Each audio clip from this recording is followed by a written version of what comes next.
welcome to round 3 of the Formula Pro Series on R Factor 2. I'm Rachel Downey, and last time out we were in Monza when Jernej Simončič took the win from a very exciting race. This time round we are in Daytona, and I'm not here by myself. I am joined by Lewis McGlade. Lewis, hello. Hello, hello, hello. Great to be back. I mean, what a round it was last time, wasn't it? Oh, it was so good and so tight, so close. It really was. I mean, it was fantastic. A great little battle, of course, between Jernej Simončič, Marcel Chinchik that was closing in just a little bit. It was incredibly tight in the opening stages of the race. It's kind of widened out a little bit. Jernej Simončič ended up taking what realistically at the end of the race was a fairly dominant win, comfortably by himself, and is his first win in Formula Pro. Not only that, it's the first time that realistically we kind of classify it as a Mercedes-AMG Petronas and Team Redline alliance. That doesn't actually exist for this season, so you know, each their own. But it's the first time that one of those two teams hasn't won, because obviously it was all Bono Huis last season. Jeff Rietveld at the start kind of kept carrying on that in a vein, and now it's gone a different way. Do you know what? When I interviewed Jernej, I loved just how excited he was. Like you said, it was his first win here, and he was just so happy, so excited. It was probably one of the best kind of people I've interviewed in a while, actually, because that's what you want. You want to see someone that's really fought to win a race and just so ecstatic that they've actually gone and done it. And obviously this is a very different challenge today, where the form book gets thrown out a little bit. We're racing at Daytona International. We'll obviously talk a bit more about the circuit a bit later on, but this one is very, very raceable. Obviously Monza typically is known as being quite raceable because of the corners and such in the middle of the circuit, and because of the high banks and stuff, and how long effectively the straights are, in a sense. You're kind of very much between low and high downforce. At Spa it did kind of lean more towards the low. At Monza it is just low downforce. Here, though, it's very much on the cusp of going a little bit of in between, and then with some potential weather on the horizon as well. Who knows what's up for grabs? I'd say maybe it's quite an open race, but again, I know we're going to talk about it in a little while. But let's have a quick look at the format, at the series explainer. Formula Pro 2022 Explained, featuring 12 of the very best teams on the R Factor 2 platform battling it out for the championship. 6 rounds across our season as we venture to some of the greatest tracks on the planet as they battle for a $50,000 prize pool. We visit Spa-Francorchamps, we visit Monza, we then head to the Daytona road course before going to the brand new Donington Park Grand Prix, then the Circuit d'Azur, and our season finale at Laguna Seca. Relegation at the end of the season will play 2 cars against the Formula Challenge champions. Every round features a mandatory pit stop with the required use of 2 different compounds through the running of the race, and success ballast will be dished out to the top 3 drivers in the championship at the increments of 10, 7 and 4 kilograms. Push to pass is also available in the race for 60 seconds to give a boost of around 55 brake horsepower. Cars will enter Parc Fermé after qualifying, with limited changes being allowed to the setup. Drivers will also start the race on the same compound as their fastest lap in qualifying, and race control will monitor the racing action. So there's the series explainer, and it just gets me excited just seeing, you know, the recap from Spa and Monza. Now we're here at Daytona, and let's have a quick look actually as well at the calendar so we can see what is to come. But it's been a very exciting couple of rounds so far, isn't it? It's been super. I mean, it's obviously a great 6-round season that we've got here, same as it was in 2021. We've done Spa and Monza, and we now focus on the Daytona beach here on the 6th of June. After this, we go for a little bit of a break. Obviously, we're off for 4 weeks before we head to Donington Park in the north of England. I can confirm, as much as our broadcast director has determined that it's in Derbyshire. It's not, it's in Leicestershire.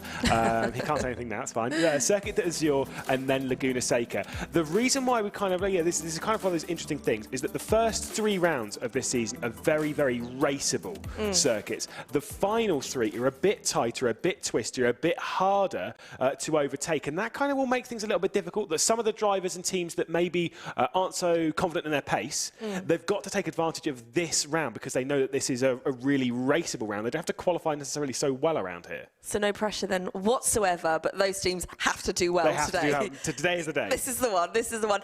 So let's talk about Daytona. First of all, on a personal level, what do you think of the circuit? It's an interesting one. It's a difficult one. It's one that's very much a love-hate relationship with a lot of teams and drivers. Not so much for, you know, some people don't like Rovals. I'm not a massive fan of a Roval, which is a road oval, in a sense. It's a difficult circuit, though. It's much harder than it looks. Everyone kind of thinks, yeah, but it's just banking. Turn 1 is insanely difficult. Finding your braking zone, not pinching the front left is hard in itself. Then you've got the infield section where you go through the International Horseshoe and the West Horseshoe, and then obviously the dogleg between the two of them. Very, very bumpy. And then that transition back up onto the banking at NASCAR 1, really, really tricky. And in a car with this much power, 800 brake horsepower in this car, it's so difficult to get that power down consistently.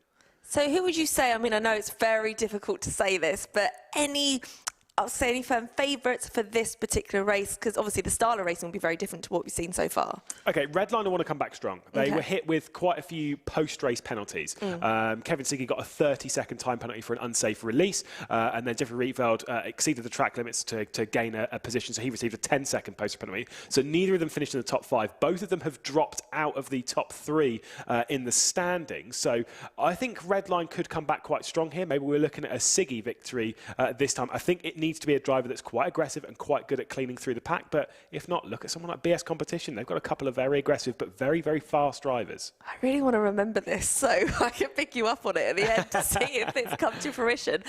But we have mentioned about Monza the last time out that we were all here. So let's have a little recap. As we are underway, once again, Jernej Simončič off that pole position, gets away well. Oh, a little bit of a chop there from Chinchik in the background as Dennis Jordan gets squeezed onto the curb. It's Ciggy, though, who's attacking. There is Ibrahim Khan defending from Liam DeVal. A little bit of a squeeze onto the curb once again. Oh, that's Bono Huis. Well, no, who was that? That was Jarno Opmeer, sorry. It was Jarno Opmeer who's gone for a spin. Oh, and there's also a front wing being flown from the Ford Zilla in the background. But here comes the race leader. That was a big bit of push to pass, and it was not fought from Jernej Simončič. There is the confirmation that Jarno Opmeer is out. It did snap very, very quickly. No, it was contact. Ideal way of seeing it. And that is where Colin Spork drove into the rear end. So that was the front wing that we saw. It was the rear wing being ripped off. Here comes a move from Liam DeVal straight down the inside of Alex Siebel. Comes Jernej Simončič. He is using a bit of the push to pass as well to drag alongside Marcel Chinchik. And Jernej Simončič from pole position will retake the race lead here for Burst Esports. Wolves GR Esports, they are doing something different on the strategy. In Ibrahim Khan commits onto the brakes, does the Macedonian, as he's going to try and go around the outside. Jeffrey Rietveld also having to worry. Oh, they're 3 wide, leaving the Rettifilio. Look at that. It's Michi Hoyer that's closing in as well, as there's contact up at the front as well. 7th place, Erhan Yovski able to hang on, and Jeffrey Rieveld's been sent over, and guess who's coming through? And yes, it is for the 2nd consecutive year. Yeah, goddamn right, it's Bono Huis towards the battle ahead. So Bono Huis then looks straight down the inside and makes it 3 wide, and that's what forced Rietveld to go over the anti-guts. I'm not sure how I feel about that. Haniyovski, and then look straight down the inside, trying to make it 3 wide into the Rettifilio, which will not work. And somehow they all come through it. Why not? I'll just cut across the inside of the chicane and still manage to keep the car under control. Around the outside of the Rogier, though, gets on the sausage curbs again. Ibrahim Khan getting the elbows right out, but Michi Hoyer has managed to... careful. Very, very carefully. Ibrahim Khan's back in the slipstream and looking backwards. Mohammed Patel's not close enough, so this is definitely the battle between the two of them. Big send for Ibrahim Khan, way too big. That is as predictable as it gets from Ibrahim Khan. As we see Michi Hoyer battling with Erhan Yovski. This is a move by Hoyer. He's taken 7th position. Jernej Simončič then out of the Parabolica to the line to win his first ever Formula Pro race. Look at how much that meant to Jernej Simončič. Do you know what, that recap there of Monza makes you realise the battles that went on, not just at the front. You're talking in the middle of the field. All of it was fantastic racing, and you couldn't relax for a moment because you know something else was going to happen. It's I've commentated on all of the races so far of Formula Pro. Did last season, this season. I would say that was probably the best race that we've had so far in Formula Pro, and I really emphasise the so far bit because I think Daytona today could be right up there. Yeah, I'm really excited actually to see what's going to happen and to see if your bets were right or wrong. Now, obviously, this year is slightly different. I know we've got the ballast, which, if you are new to us, where have you been? Although good time that you're here. But with the ballast, if you could just explain it to me and to the viewers. So the top in the standings, the top 3 drivers in the standings will receive success ballast for this season, which obviously is in effect from now that we have some championship standings to fall back onto. It's in the increments of 10, 7 and 4. So our championship leader will have 10 kilos of ballast. Then whoever's in second is in with 7 kilos in second place, and then 4 kilos goes to the driver that is in third. You can see that at the moment. Jernej Simončič, after the victory last time out at Monza, will have the maximum success ballast of 10 kilos, which will have to wrestle around the Daytona International Speedway with Marcel Chinchik in second, and then it's Bono Huis in third.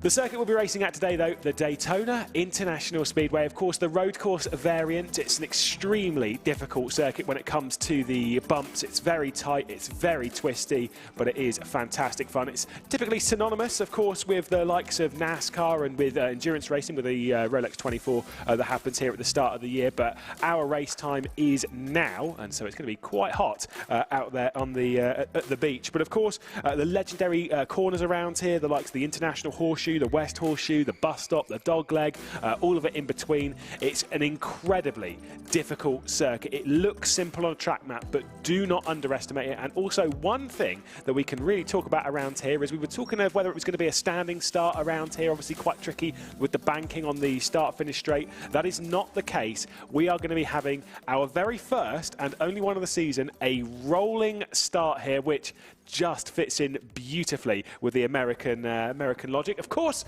though, we've had to say goodbye to Rachel Downey. John Munro, standing by. Hello, mate. How Hello, you doing? Lewis. I'm very well, thank you. And I very much enjoyed watching the Monza broadcast a couple of weeks ago. That was incredible. Yeah, we've got rid of Aidan Mill. We didn't like him anyway. Of course, John Munro joining us once again. You had to be away from us, and you missed a fantastic race.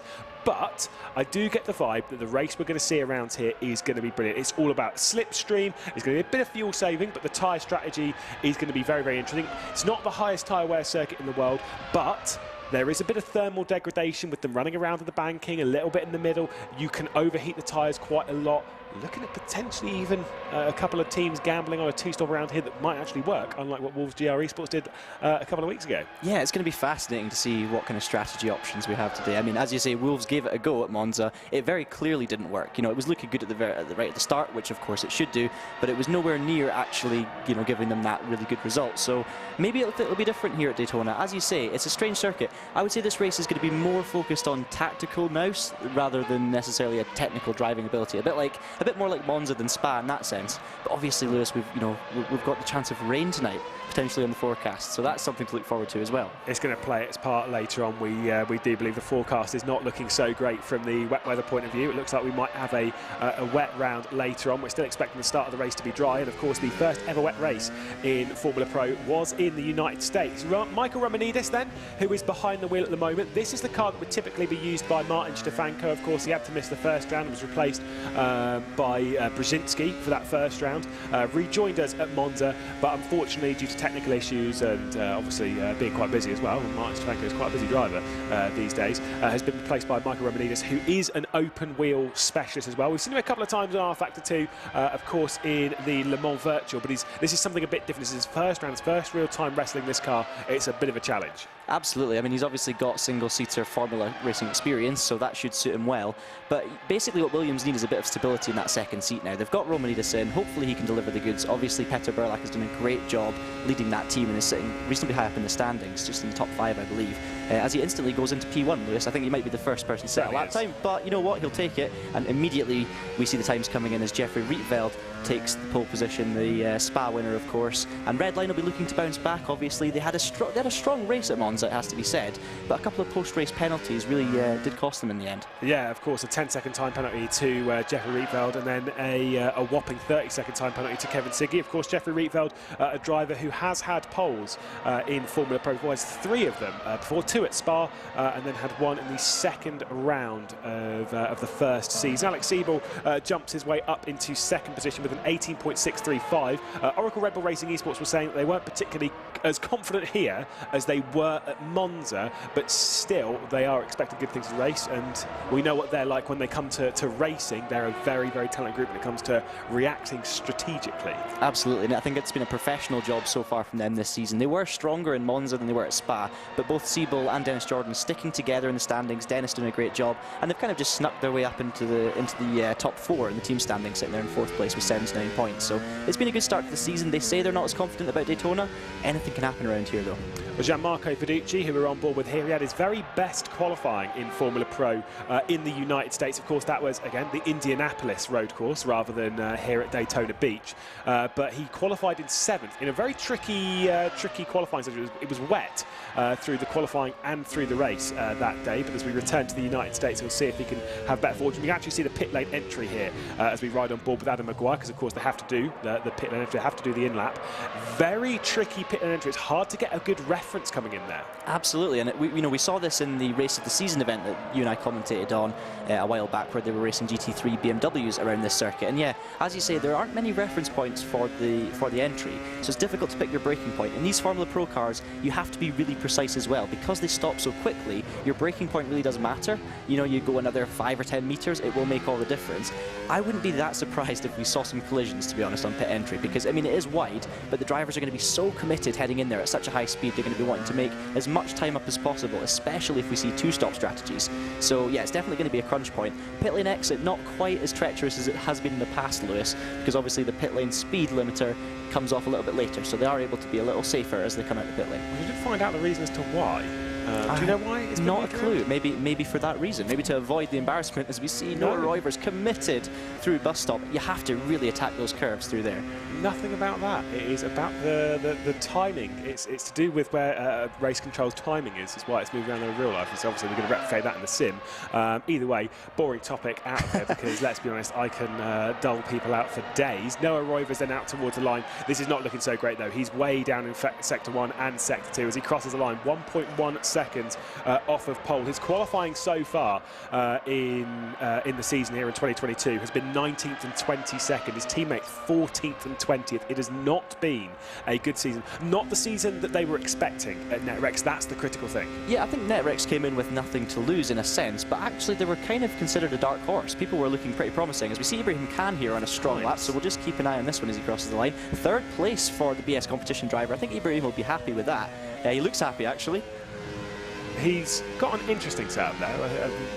It looks like he's preparing for the... we know Ibra quite well, so he's preparing for the inevitable crash, because it did look like a bit of a roll cage. That's there. A bit harsh, Lewis, a bit harsh.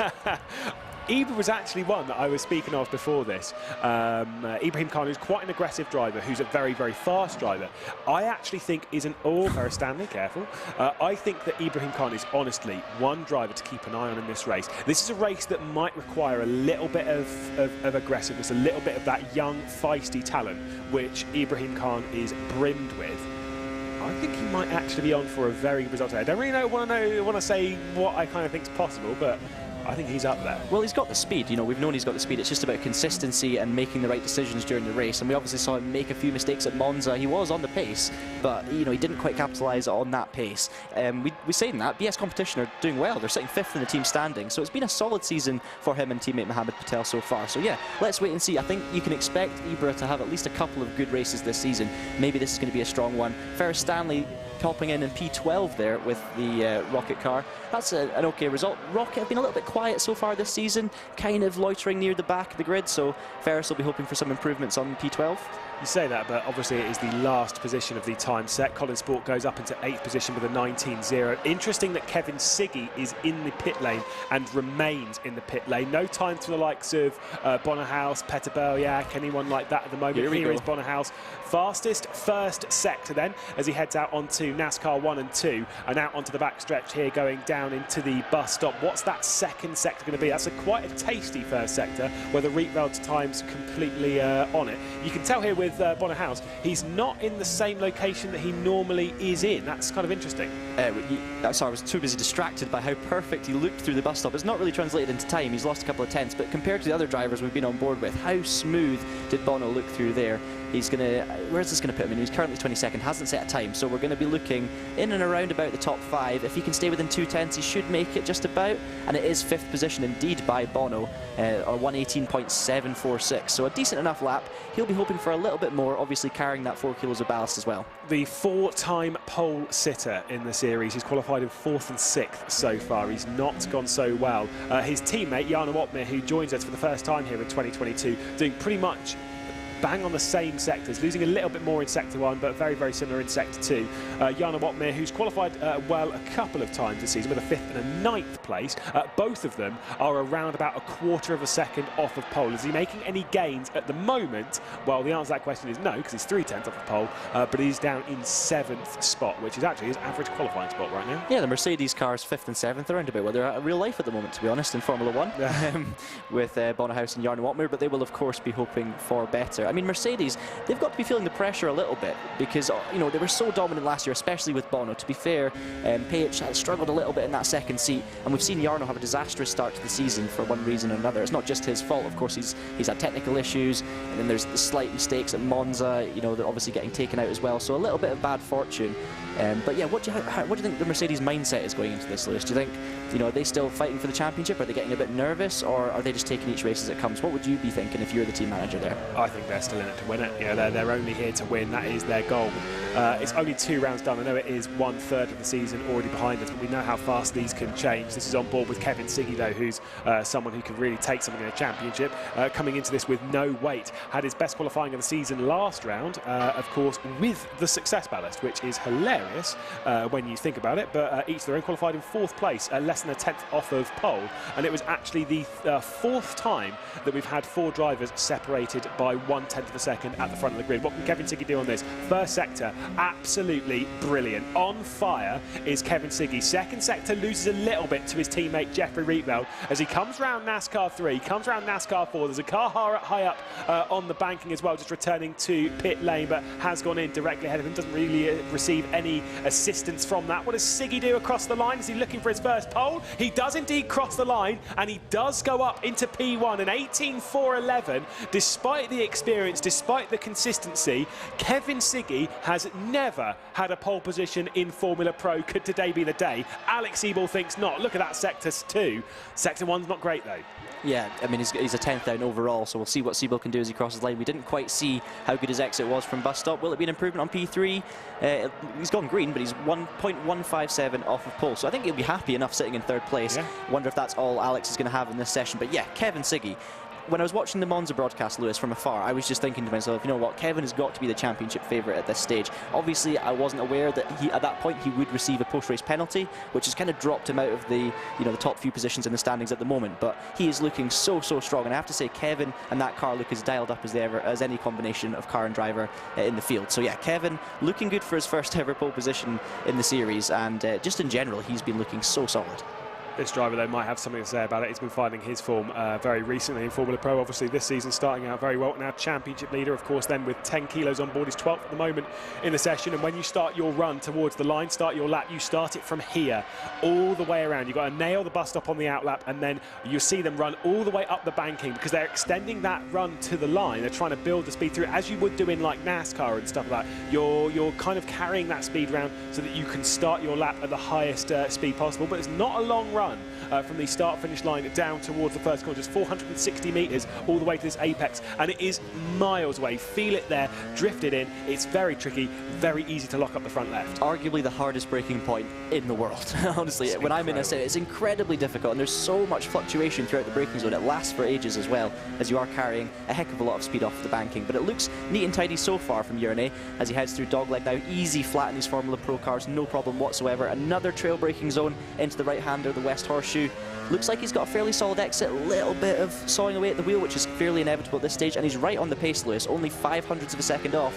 Goes a little wide as he comes onto the banking, but again, that's kind of the nature of the circuit, kind of throws you out that way, but it's looking good so far. It's looking very, very good, and considering that some of his rivals in the session might all be done for the session, Kevin Ciggy, Alex Siebel still in the pit lane as we tick over 90 seconds left to go in this session, meaning they probably won't be able to get out onto the track through the bus stop. A lot of curve at the first bit. just dives it over the second. That is beautiful, and you could see how much he liked that. Boom, he is on it. Look at how excited he is. There's nothing more you can do at this stage. He just keeps his foot in it, but he knew as soon as he came out of the bus stop that he'd got it right. And I was just about to say how calm he looked, and then he shows the excitement. You can see the anticipation. Where's he going to end up? I reckon it's going to put him inside the top 4 for sure.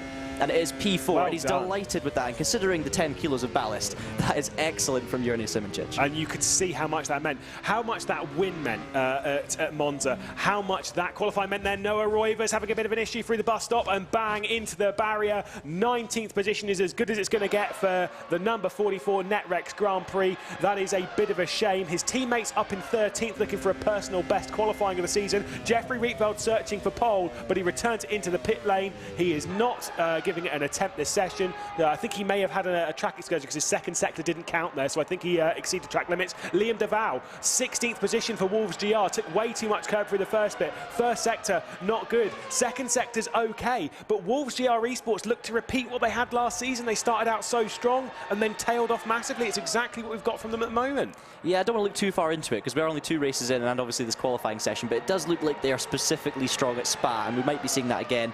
It's actually a better last sector than I expected from Liam, but he sits down in P14. I'm not sure he'll be too happy with that given just how strong the team have been this season, but not too bad. Petr Belyák goes up into 13th Can's position. improved as well, Lewis. Look at that, 4th place, only 1.16 off the pole position, so a great lap from Ibrahim Can, showing his pace isn't just a one-off, it's really there. Here comes Bono Huis, though, of course, with Success Ballast himself, battling out with Jernej Simončič in the championship. It is just 4 kilos on board this car, same as it was back in Monza, where he struggled in qualifying, only good enough for 6th place. At the moment, he is just 7th, our series champion of 2022. Looking good in the first sector and the second sector, could improve himself inside the top 5. What did he do across the line? It's only good enough for 6th, exactly the same place that he qualified last season. Michi Hoyer moves up into 8th. Jarno Opmeer has been moved outside of the top 10 at the moment, showing how incredibly talented and fast this field is. The final drivers cross the line. Where is Opmeer at the moment? Is there any improvement coming? He's gone through the first sector and has dropped about 1.5 tenths to pole, but it is a personal best. Yeah, it's looking okay. He's done a 32.9, as you say, in the first sector. And Jarno, you know, the main thing for him, he just needs a finish. He wants to be, of course, in as high a position as possible. He needs as many points, but really he just needs to finish a race and pick up some points. So we will keep an eye on him. Of course, even if you lose 1/10 per sector, you're still going to be struggling to make it into the top 10. It's that competitive, but we will wait and see. You can see there Bono, 6th position for him. We're going to see a replay as well. This is Jarno. Now, not sure if this is the current lap, it's the last lap, but no, yeah, just too much curb there, and that's going to definitely invalidate the lap, and he's going to hit the wall as well on the exit. You see just how hard the drivers are pushing on the way in there. There's so many of them are having incidents. It's the anti-cuts there, of course, in the first curve. It's so incredibly high going through the first part, and obviously in this you need to get your wheels as far over to the left as possible, and essentially what they're trying to do. Wonderful to see this. We ride on board with Michi Hoyer going into it. What you'll see is, this is obviously not going to happen on this lap, but there's on the fast lap, he's going to pull over, great. There is the sausage curbs there on the left, and you want to get your left wheels to the left of it, right wheels to the right of it, and you want to go over it with the bump, but then your plank absolutely slams into it if you get into the wrong angle. It makes things very, very awkward. Well, it's a second 1-2 in a sense for Team Redline, because they had a 1-2 at Spa, but that was in the race. This one's in qualifying. It's Kevin Ciggy with his first ever Formula Pro pole, starting from P1 with his teammate alongside Jeffrey Rietveld. Alex Siebel, that is a great qualifying for the Oracle Red Bull Racing Esports man in 3rd, with Ibrahim Can, a personal best qualifying session for him, up in 4th. Said he could do some good stuff today. What can he do from that position? Jernej Simončič and Bono Huis, the pain for Mercedes-AMG Petronas Esports continue. Marcel Chinchik in just 7th place with Michi Hoyer behind. David Marocek and Dennis Jordan round out the top 10, so at least 2 Oracle Red Bull Racing Esports inside the top 10, which is what they were aiming for going into this session. The other Mercedes of Mercedes, Jarno Opmeer up in 11th position. Another bad qualifying session for Erhan Yoski. He's not been in the top 10 all season so far in qualifying, and that pain is continuing. Petr Belyák, another driver who's not been in the top 10 in qualifying, but he's finished in the top 10 in both races. That's the critical thing. Mohamed Patel, Liam DeVal, Colin Spork, Danny Kish, Gianmarco Fiducci not repeating his feat on American soil, with Ferris Stanley in 19th. Michael Romanidis jumping in to the Formula Pro Series for the very first time, down in 20th, with Nuno Pinto, and then Payne for Damian Skovron, Noah Roivers and Adam Maguire, the only driver not to set a time in that session. But incredibly close everywhere else. It was a a great fun bit of session. Great qualifying from Kevin Ciggy. Absolutely, and Redline in general, you know, back to form. Obviously, the disappointment of Monza didn't last for very long. So yeah, it's very good, very exciting, and it looks like Redline are going to be pretty confident about this race. So I think they've got not only the front row lockout, obviously, but a pace advantage as well. Yeah, that was brilliant. I enjoyed every moment of that. I love the fact, like, I think I'm being a bit spoilt because the first 3 races, well, first 2 races and now qualies has been pretty good. And the fact that you've said there, Kevin Ciggy's first pole, I mean, he must be full of confidence going into this race now. Well, it's another pole for Redline, of course. They've had 4 now, 3 in the form of Jeffrey Rietveld, but the 4th one for Kevin Ciggy grabbing his first. Obviously, new pole last time out, and Jernej Simončič, who had a pole to win. Obviously, that's what Kevin Ciggy's fighting for. He's looking for his first win in the championship as well. Yeah, absolutely, and it'll be interesting to see how he gets on in the race. He always breeds confidence, you know, Kevin Ciggy. He always looks confident. He prepares as well as anyone else. So, yeah, it's going to be fascinating to see. Can he hang on to that pole position? I think there's a good chance he can, to be honest. Well, we will see very, very shortly. Now, I'm very excited to say we've got Jasper Pedersen available for us now, team manager from Burst Esports. Hello, Jasper. How are you today? Hello, I'm good. Thanks for having me. Yeah, great to have you here with us. Now, I won't keep you long because obviously we've got a race starting very, very shortly. So the first thing I just want to ask you, after Jernej finally took the team's first win last time out in Monza, would you say that this has revitalised your focus on Formula Pro and when it comes to practice, just giving you guys more confidence coming into the next round? Well, that's a difficult question, but we have a lot of series we are participating in, and of course Formula Pro is one of the one we are using a lot of time on. We also had the season finale in World Endurance Championship this past weekend where we won. So there went at least 24 hours of practice gone for this race. So yeah. And also for this race, we are carrying a bit of success ballast, so it's going to be a difficult one. I'm surprised to see the guys that far up the grid. Yeah, exactly. Well, don't say too much too soon, but yeah, it's been great so far. You know, in this ultra-competitive esports landscapes, a lot of the other teams are spread out on other championships, but Burst Esports, it's always been part of R Factor 2. So what advantage does this serve when tackling the likes of Formula Pro? Well, we are a small focused team, so it's really important for us to focus on one thing at a time to make the performance perform on a high level. But we actually announced recently that we're expanding to different platforms as well, such as Assetto Corsa, and we are going back for iRacing as well. So we are expanding as other teams are doing, but for now our focus has been R Factor 2, and I think it shows in our results. Well, it really does, because third in the standings for Burst Esports. That speaks for itself. You're doing great so far. But let's look at your other team, Bicoles. It's struggling slightly in comparison. So what's being done to help those guys?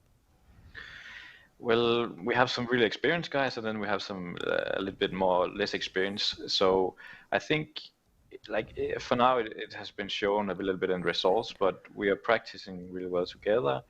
And I think the other guys are really close in pace-wise right now. So I think all the guys are getting closer in pace, and I think we also will see that in the next few races. Well, yeah, well, look, Jasper, I won't keep you any longer, but very, very quickly, what do you think of Daytona? Are you excited? I'm really excited. It's actually a really personal favorite track of mine because I got my first world record way back when I still was driving myself. So it's a special place for me, and I look forward to the race. Brilliant. Well, thank you for talking to us. It was lovely to meet you, and good luck today. Thank you. What a lovely man. So yeah, Daytona. Everyone is excited. Are you guys ready and raring to go? I think we are. I mean, we like ourselves a bit of Daytona because it's something a bit different. It's a bit unique to take on, isn't it? And different to all of the circuits on the calendar. That's kind of one of the beautiful things with the 6 rounds that we've got. They're all very, very different. Yeah, absolutely. And, you know, obviously this is the only Roval appearance on the calendar. And I'm like you, I'm not usually a massive fan of Rovals, but Daytona Road Course specifically just hits a bit different, especially because of the prestigiousness of the events that take place there. And obviously the tactical elements with the slipstreaming. We've got the bus stop chicane, which is all about commitment. There's a huge amount of character to this track, despite it being a Roval. So I am very excited, and I'm sure you guys watching at home are too. Yeah, very quickly, someone like Kevin Ciggy, obviously it's his first pole here. How do you think he's feeling right now? Because he's got to stay calm. You can't let those nerves take over. I think he's feeling under pressure. That's the thing, is that this is a championship which he's lost points on early doors, and this is a chance to really capitalise on it. Yeah, I totally agree. I think, you know, this is a really, really important turning point for them. If Ciggy can come away here with a strong win, maybe Rietveld in tow as well, Redline are going to be feeling super confident for the rest of the season. If it goes wrong from pole position, maybe some of that confidence will be gone. So this is crucial for those guys. Well, it really is. And I think it's time to get started. So here goes round 3, coming from Daytona. One of the most prestigious venues then in all of motorsport, of course. It is the Daytona International Speedway, regarded as the home of world motor racing, or the world centre of racing, of course, here at Daytona. And it is going to be quite a tense race, that is for sure. And Kevin Ciggy is starting it from the very best place possible. And one thing that we have spoke of a little bit, we've got a rolling start on our hands. Yeah, slightly different to usual. I wonder how that's going to affect things into turn 1. Obviously, I think a rolling start will encourage a slightly cleaner run into turn 1, maybe less overtaking opportunities because a rolling start is slightly more neutralised. It's harder to get a jump, but it all depends. I mean, will Redline, of course, will they work together to get the jump at the perfect point? You know, if there wasn't 2 teammates alongside each other, communication would be tough. But I'm sure these guys will have had a chat about it, and yeah, I could imagine that Redline will be doing something if they can to work together here. Now, in a scenario where this race is staying completely dry, we're talking of a one-stop strategy, right? The pit lane is so long. Rain is looming on the horizon, though. Do you think anyone's going to be taking big risks, running a lower fuel tank, aiming for a 2-stop strategy and trying to guess the weather? I definitely think it's a strategy that some people will take, and especially further down the grid. The big question is going to be, will any of the leaders want to take that risk? Because it might turn out to be the best choice of their lives, you know, picking that aggressive 2-stop, anticipating the rain. But it's a big risk, because if you get it wrong, Lewis, and the rain doesn't come, you could be nowhere. You could be well outside the top 10. So, you know, maybe not so much at the front, but I'm sure a lot of the guys further back will be looking to try something different. Well, I don't know when they'll get the call to go green. I think it is just on the start-finish straight, and then they'll be racing for an hour once again. Final question, John, very quickly. Who's going to win this race? Throwing you under the bus. I am going to say it's going to be Alex Siebel. I think surprising up in 3rd place. I don't want to say a red line car because it looks too sure, and I think anything can happen in Formula Pro. So let's go with Siebel. I am going to take a wild gamble as well. I am going Ibrahim Khan. Boom. Let's go for it. We'll see what happens, though, as we get ready to pass over the halfway point of the season as round number 3 is about to begin here at Daytona Beach in Formula Pro. We're underway for 60 minutes. Let's go do this. Of course, it's Kevin Ciggy leading from the front row. A little bit of contact in the background as they're all trying to funnel their way through. Bit of contact with Petter Berliak there, but at the moment it's still a team red line 1-2. Gianmarco Verducci's pushed out a little bit wide as they were heading 3 and 4 wide down to turn 1 as we expect. It's still Ciggy from Rietveld. Ibrahim Khan's got himself up into 3rd position. Then it's Alex Siebel who's dropped back but only into 4th. I saw Bono Huis was trying to make a little bit of progress in the background, and he has indeed done so, up into 5th, just ahead of Jernej Simončič. But a great launch for Team Redline. Absolutely, and you saw Jeffrey Rietveld immediately pull down. I actually thought he got a bad start at first, but he actually just dropped straight in behind Ciggy, left Siebel with nowhere to go, which maybe encouraged Cam. As we see, that is Bono. Bono's gone off, coming back onto NASCAR 1. Was it Opmeer again? Oh, wow, because it looked like he made a good start then. He was up in a high position, but it looks like another incident for Opmeer. I got to say, Lewis, the rolling start worked well. The cars were really clean through turn 1, and great job by all the drivers to keep it that way.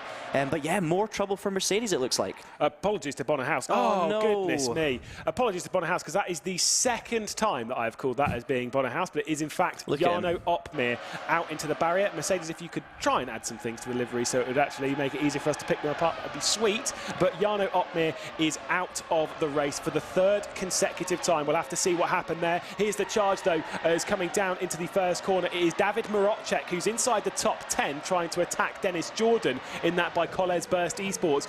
Dennis Jordan, who got a podium, his first podium in Formula Pro last time out, is in 9th position, but he's got a lot of pressure behind Erhan Yayovsky. Colin Sporky's made a good start as well, up into 12th. Yeah, he'd be happy enough with that. The NetRex driver, we were talking about them in qualifying, not having quite as good a season as they might have hoped for, but yeah, a good start for them, absolutely. absolutely. Dennis Jordan down in 9th, you know, that's maybe where I was expecting him to be based on their lack of confidence heading into this round, but Alex Siebel proving themselves as well as us wrong up in P4. So yeah, I think it's, you know, roles reversed for those guys. Normally this season it's been Dennis on the front foot with Siebel in just behind. Bono Huis, of course, behind him in 5th. It will be looking racy. Simončič, a solid start as well, maintaining the rough position where he qualified with that weight, so he'll be happy enough, I think. And look who's directly behind him as well. Michi Hoyer, of course, his teammate, just 6/10 behind. He'll probably play a bit of rear gunner now for the championship leader. Of course, he does have 10 extra kilos on board, courtesy of the success ballast. Kevin Ciggy already building out a decent gap, 1 second clear of Jeffrey Rietveld. Things will calm down just for a little bit. A bit of push to pass being used there. Of course, the push to pass usage adds an extra 55 brake horsepower to the engine, just giving them a little extra boost. Ibrahim Khan, interesting, wasn't trying to go for a move on Jeffrey Rietveld straight away. Is he going to look to the inside of turn 1 in that BS competition car? No. Was he saving fuel? What was happening there? I think Ibrahim Khan was using his head wisely there. You know, we talked about it before the race. He just needs to work on a little bit of decision making in the race. He's got the pace. That was a mature decision from Ibrahim Khan I'm seeing there. He knows Redline have got the pace. If he can just use that slipstream, it allows him to stick with the lead 2, try and build a gap and break away from Alex Siebel in 3rd, but also, Lewis, crucially, save his push to pass, because the more you can save of that, the more you're going to have to use later, whether you're going for an undercut, an overcut, to try and get back into the slipstream. So we might see him use it to keep in the slipstream, but that was sensible from Ibrahim, because he knows that Redline have got the pace. Rietveld would be able to come right back at him, and I'm happy to see that. Yeah, that was, let's say, wise move, a wise head. There's a bit of push to pass just to keep him in touch of that slipstream, as you were saying, just to keep up with Jeffrey Rietveld, who's closed in 3/10 on Kevin Ciggy. Got to watch out, as much as we've got ground effect being worked on these cars, the dirty air still plays its part, and they do have to watch out for it. It does create a bit of thermal degradation around this circuit. So much commitment every lap through the chicane, and that concerns me, because the amount you have to commit over that first curve, surely that is going to catch someone out in this race. Oh, 100%. We are almost undoubtedly going to see an incident heading into there. Like we saw it in qualifying, we will see it in the race. These are the best of the best, but in order to get the results, you're going to need to take risks, and we will see it happen for sure. Looks like Simončič is making a move on Bono Huis. He's looking really racy, but again, it's the same thing. He's backed off a little bit, Lewis, just trying to stay in the slipstream, not make a rash move into turn 1. Of course, a very, very tricky point to overtake. You know, it is an open hairpin. You think, well, okay, this is the perfect opportunity for overtaking, but actually, because the car is so loaded at that moment, it's very easy to snatch a break, it's very easy to make contact, and Jernej being sensible again in 6th position. Also, as you were saying earlier, dirty air, big factor here, because of course the slipstream is crucial on the back of the circuit, but this section here, really you're going to struggle if you're too close to the car in front, so it's going to be all about balancing that between the two things. Well, we are treated here, by the way, in 5th place, like you said, Bono Huis, Jernej Simončič, 2 of the most experienced open-wheel drivers on R Factor 2, as well as, of course, back in R Factor 1. Between the two of them, I've said it before, Bono Huis has 5 Formula Sim Racing World Championships under his belt. Jernej Simončič has 3. Bono Huis had the first one on R Factor 2. Jernej Simončič's, all 3 of his have been on the platform. Of course, you've got the champion of Formula Pro back in 2021, and you've got the championship leader of 2022 in that battle for 5th place. That will be absolutely superb. Colin Spork here in 12th place. He's made a decent amount of progress in the start of the race, looking for Netrex's best result. They didn't get their personal best qualifying because they dropped back down to 14th. We'll take a look at the race start, though, and that run down to turn 1. Petr Belyák was getting into it. You can see a little bit there of 4 wide. That was Erhan Yovsky really throwing it in. There was the issues for Gianmarco Verducci. Here we're on board with Nuno Pinto as his teammate rejoined the right-hand side, and that was when Nuno Pinto got sent around a bit of 3 wide with himself, Verducci and Michael Romanidis. This is what happened then to Jarno Opmeer. So a dive down the inside, Marcel Cinčić made contact, and that sent Jarno Opmeer straight out into the barrier. We'll ride on board with Opmeer in all of this, and he has nowhere to go. You can see it sent his wheel round, and he had to take his hands off the wheel. That's exactly what I was going to say. Yeah, you could see he's lifted his hands off the wheel because of that sudden movement, and that is a direct drive wheel working at its best, Lewis. You can tell that feeling. He's let go, and it's ended up costing him because he had nowhere to go. The tyre barrier was there. Unfortunate position for the tyre barrier, but more unfortunate, of course, the outcome for Jarno Opmeer. Absolutely devastating. Would that wheel have been ripped out of his hands, or did he just let go, trying to let go before he hit the barrier? It's hard to tell. I think, you know, Cinčić didn't. He almost pulled out of the move and then went for it again when he saw how slow Jarno was going. So maybe Jarno didn't actually expect the move. Maybe he thought, you know what, I've got this covered. And then the last minute, it was a kind of half-hearted move from Cinčić. We'd have to watch it again to really know whether, you know, who was at fault, but I mean, it did look overly ambitious, and I think maybe that sudden movement's just given him a fright, and those things can hurt. You know, there's a lot of torque going on there for the wheel of Jarno Opmeer. So real shame, the wall in the wrong place, and it's 3 out of 3 DNFs. Devastating. Yeah, it really is. Well, just ahead of David Marocek, Dennis Jordan's got a teammate from, slipstream rather, from Marcel Cincic, just to help him save a little bit of fuel. I don't think Dennis Jordan will be rushing his way past Cincic, the Hungarian, at the moment. Of course, Cincic recently signed for R8G and jumped over that camp, drove last season for Varga Sim Racing alongside Yuri Toman, who is also a part of the R8G camp as a 3rd driver in Formula Pro. So he sat back behind the scenes, probably running a little bit of strategy and stuff to help out just a touch as we ride on board with David Marocek, who won the Formula Challenge Championship back in 2021. Kind of an interesting one for Marcel Cincic. He sat there in 2nd in the championship. Do you think there was enough requirement to go for a risky move like that? I don't think it was the right decision, personally. I mean, you could almost see the hesitation and the indecision, and that's a big thing. If you're going to make a move on lap 1 like that, you need to be decisive. And I think Cincic changed his mind, and by the time he went for the move, it was just a little bit too late. And speak of Marcel Cincic, we ride on board with him now, looking back at the Red Bull car. Takes a lot of curb, as we said. You can see the car just unsettled over there, but it manages to keep it all together. He's got pressure from the Oracle Red Bull car behind him, so that's Dennis Jordan in P9. We now look at the teammate, Alex Siebel. Yeah, tricky one for Cincic. I think he's made a misjudgment there, and whether he gets a penalty or not, it's going to cost him in the end. Well, here we go. Dennis Jordan is going to make the move on Marcel Cincic. It is also being pushed through by David Marocek. Super move from the pair of them, just using the slipstream. Dennis Jordan heads to the front of the group, just waiting, just using that slipstream, not trying to pressurise a move to come out of nowhere. So that is Dennis Jordan then up into 8th position. Marocek's behind Cincic. Spork's back into this battle as well in 11th spot now. So the NetRex Grand Prix driver is moving forward, looking for a first top 10 for the team that sat right in the relegation positions at the moment. That will be a testing time, a nail-biting time for the team management behind the likes of Jürgen van Bergen and Carlos Martin and the entire squad watching on. And we certainly know they are watching on. All of these teams have all of their supporters. All of them are generally part of the team, but they are all keeping their eye on what happens, because it's tense stuff, and this is the highest it gets in open wheel competition in R Factor 2. Definitely. You know, every team in this championship is proven. You know, they're proven winners in all sorts of series, but this is the top.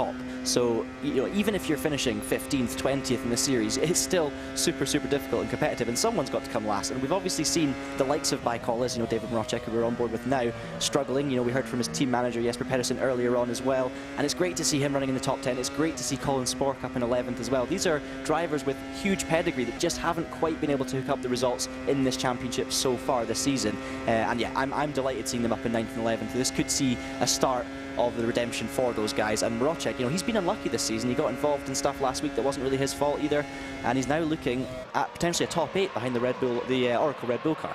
We've got 2 Burst Esports cars then sat in the top 10 in 6th and 7th. Technically, if you really want to stretch distance, it is 3, with Marocek, of course, by Colles Burst Esports in 9th place. So looking a lot better for Burst here as well. I mean, they had great form last round at Monza. They struggled a little bit in the first round of the season as well. They're not really leading the team's championship. It's nothing against Michi Hoyer. It's just how tight things have been and the struggles that they had back in Spa to open the season. 6th and 7th looking a lot better, applying pressure to Bono Huis at the moment. Dennis Jordan will likely close in on this battle though. His previous lap time was a 21.2, which when you consider the head of this group, it was a 21.3. I know it's only a 10th, but now he's got clean air, now he's going to be on the attack. And also the other gap I wanted to speak of that is growing is for the race lead. Kevin Ciggy has pulled out from Jeffrey Rietveld, and Ibrahim Khan has also dropped back to the same sort of percentage gap. He's under pressure from Alex Siebel though, that's the thing. He is, but he has been for the whole race so far, it's got to be said. You know, we looked at him earlier and we said, can he stick with Team Redline? Well, the answer to that is no. If Redline just have something in hand, you know, their best lap times are well over a 10th clear of every other car that I can see here on my timing. So, you know, Redline have got things hooked up. This is the perfect situation for Kevin Ciggy. Arguably a great situation for Rietveld as well, although I'm sure he'd rather be at the front of that. It's our championship leader here, Jernej Simončič, that we need to watch. He's following Bono Huis. He's got his championship lead under control in a sense. Marcel Cincic further down the order, a bit flustered, a couple of incidents early on. So it's looking good for him, and he's got Bono Huis 3rd in the championship right in front of him. But Team Redline are going to make such big inroads. If they can maintain this kind of form, you know, this is looking very good indeed for them. Ibrahim, as you say, under a bit of pressure from Siebel, but he's been able to deal with it so far. But Bono Huis is only 4 points clear of Jeffrey Rietveld. That's where the issue's coming from Jernej Simončič at the moment. Jernej Simončič, our championship leader, 4th place in the championship, in the 2nd position. If Kevin Ciggy wins, I mean, I don't want to see that man when he's got some confidence, because he is going to be very fast. You know what Kevin Ciggy's like. He's so good when he gets the confidence. he's almost unstoppable. Absolutely. It's really, really difficult for anyone. But, I mean, the names we've got in this series, there's a lot of names out there. When you think, you know, is there anyone that can stop Ciggy? Well, there are a few people. All of them are here. You know, this is incredibly competitive. And another thing, Lewis, do you necessarily want to lead the championship at this stage? Would you not rather be sitting 3rd or 4th, but still within a few points? Because it means you're not going to have ballast next time. It then jumps you up. So it's not the end of the world having the championship lead at this point. In fact, it's kind of a curse in some ways. You almost want to be 1 or 2 points behind, sitting in 3rd and 4th position and try and keep in the fight until late on. That's it. Alex Siebel is going for it this time, so he's got side by side with Ibrahim Khan. Is Khan going to fight it as we begin yet another lap here at Daytona? Easy move there for Alex Siebel in the Oracle Red Bull Racing Esports car, getting up onto the podium once again. Bono Huis also closing in on this battle. He closed in 6/10 on the previous lap, of course, into Ibrahim Khan. He's picking up the slipstream as well. So this group has grown. It is now up to 3rd place. Siebel, Khan, Huis, Simončič and Hoyer, and they are obviously being caught by the grouping of Jordan, of Marocek, of Fiducci as well. Fiducci in 10th. Yeah, I've been keeping an eye on his progress. He is flying through the field, and I wonder, Lewis, if he is on low fuel, soft tyres, he has been charging. His fastest lap time is right up there with the best. It's hard to say for sure about fastest lap times because, you know, drivers can use more push to pass on a certain lap, but Fiducci has been flying through the field, just broken into the top 10. We've seen Sport get past Chinchik as well, so back up to 11th. Chinchik dropping with Josfi down in 13th, so 12th and 13th for the two R8G drivers, not too great at all. But yeah, keep an eye on this one. Will we see Fiducci into the pits early? I would suspect quite possibly. Going on that strategy that, of course, Liam Duval and Adam Maguire were running last round, where they were going very aggressive. Only this round, it might actually be the strategy to be on, because we're expecting some rain later on in this race, which, just to clarify as to how the tyre rule works, is that they have to run 2 different dry compounds if the race is dry. If we're forced onto the wet, then that rule gets thrown out of the window. That essentially counts as the joker card when it comes to the tyres. So they could technically run soft and then wet later on. Exactly. What you're saying is, you know, if the drivers want to take a risk and run 2 soft synths, which will technically be the fastest, they need it to rain. If it doesn't rain, they've got to come in for wets. And Marcel Chinchik, 30-second post-race penalty for lap 1. That's a big penalty, but you know what? It's lap 1. He's ruined the race of another competitor in the eyes of the stewards, and that is a hammer blow for a championship contender. He's already kind of out of the running in 12th in terms of the big points. That is going to completely destroy his race. Just to clarify, by the way, as to why it's a 30-second time penalty is because it's a drive-through. Now, the reason why you'd give it as a time penalty and not as a drive-through is because a drive-through is inherently inconsistent, because it depends on the drive-through penalty on each given track. 30-second time penalty is just a flat penalty. Noah Roivers into the back of Michael Romanidis. This was going into the bus stop a bit earlier on in the race, straight lined it and got back on whilst his teammates up the order in 11th. That was a bit of an issue. This is Ibrahim Khan then behind Bono Huis, which kind of, you know, I don't think Ibrahim Khan was going to be expecting to be battling with Bono Huis this afternoon, but he's doing a fantastic job of doing so. Yes, he's in 4th, but I wouldn't worry too much. Yeah, I think if you offer Hoyer is in P8, so it's Dennis Jordan actually who's making inroads. He's coming up to P7 in the Oracle Red Bull, so he's flying along. But Hoyer was in this battle as well. So what's happened to him? Jernej Simončič is going to go around the outside anyway, and he's going to get the move done on Ibrahim Khan there. But Hoyer was right behind, right on the rear end of Jernej Simončič. So what has happened to Michi Hoyer? Be interesting to see. Whatever happened, it seemed to happen maybe a lap or 2 ago. Dennis Jordan up into P7 ahead of Hoyer, so he must have dropped off. Wonder if there's a mistake there, maybe a bit of contact. We'll see. Here we come though, Fiducci making his way up now. He's into 8th. He's ahead of Hoyer, who we were just speaking of. And of course, this is the same Gianmarco Fiducci, who in some ways kind of caused an issue for his teammate Nuno Pinto by a bit of contact on lap 1. It resulted through another car of Pinto spinning. So it's not been a clean run fully for Gianmarco Fiducci, but he's making inroads, and he's not actually that far off the lead group, to be honest, or at least off the battle for 3rd between Siebel, Huis and Simončič. Yep, the touring car superstar, Gianmarco Fiducci, the Italian, down the inside. You can tell who he's a fan of, and the number 46, straight down the inside, of course. We do believe this car is running on lower fuel than others, so we might expect him to be into the pit lane in the next 2 or 3 laps. But a driver who went to DTM boot camp, of course, after finishing very well in the DTM Esports series, a thing that was won by Kevin Ciggy. So we'll see Kevin Ciggy into real racing fairly soon in the DTM Trophy. Gianmarco Fiducci, after getting past Dennis Jordan, note that Jordan did not want to repass and waste extra time. I was questioning whether Fiducci made the right call going for the move into the bus stop, because you lose time on entry, you then potentially get repassed if the driver behind wants to repass you. Obviously that's not an issue, because it looks like Jordan knows Fiducci's fast, he's happy to follow him, probably try and steal a slipstream and use the back end of Fiducci to stay ahead of the recovering Michi Hoyer, who's down in 9th place. Just got to remember as well, Dennis Jordan and Alex Siebel, obviously both of them who are his teammates, coming off a bit of a high yesterday by winning the GTE category in the Virtual Endurance Championship. Alongside Yuri Kasdorp as well. Had a few drivers circling in that camp. Dennis Lynn's driven in it. Rory McDuff has driven in it as well, who obviously races. Oh, there is the mistake from Michi Hoyer. So it was too much curve. We were wondering how long it was going to take until it bit someone, and that is the answer, 15 minutes. Yeah, and I've got to say, great spot with him noticing that he dropped off there. I hadn't even thought about it. But yeah, Hoyer, you know, what can you say? Everyone's got to push that hard. It's going to happen. It happened to Michi. We've obviously seen Noah Roivers have a couple of incidents there. Now that is going to affect Michi's confidence slightly now going forward. Did you see that time? Did you see him go through that time? Everyone else is 2 wheels over the left side of it. He was 2 wheels on it. He is not as confident through that chicane now.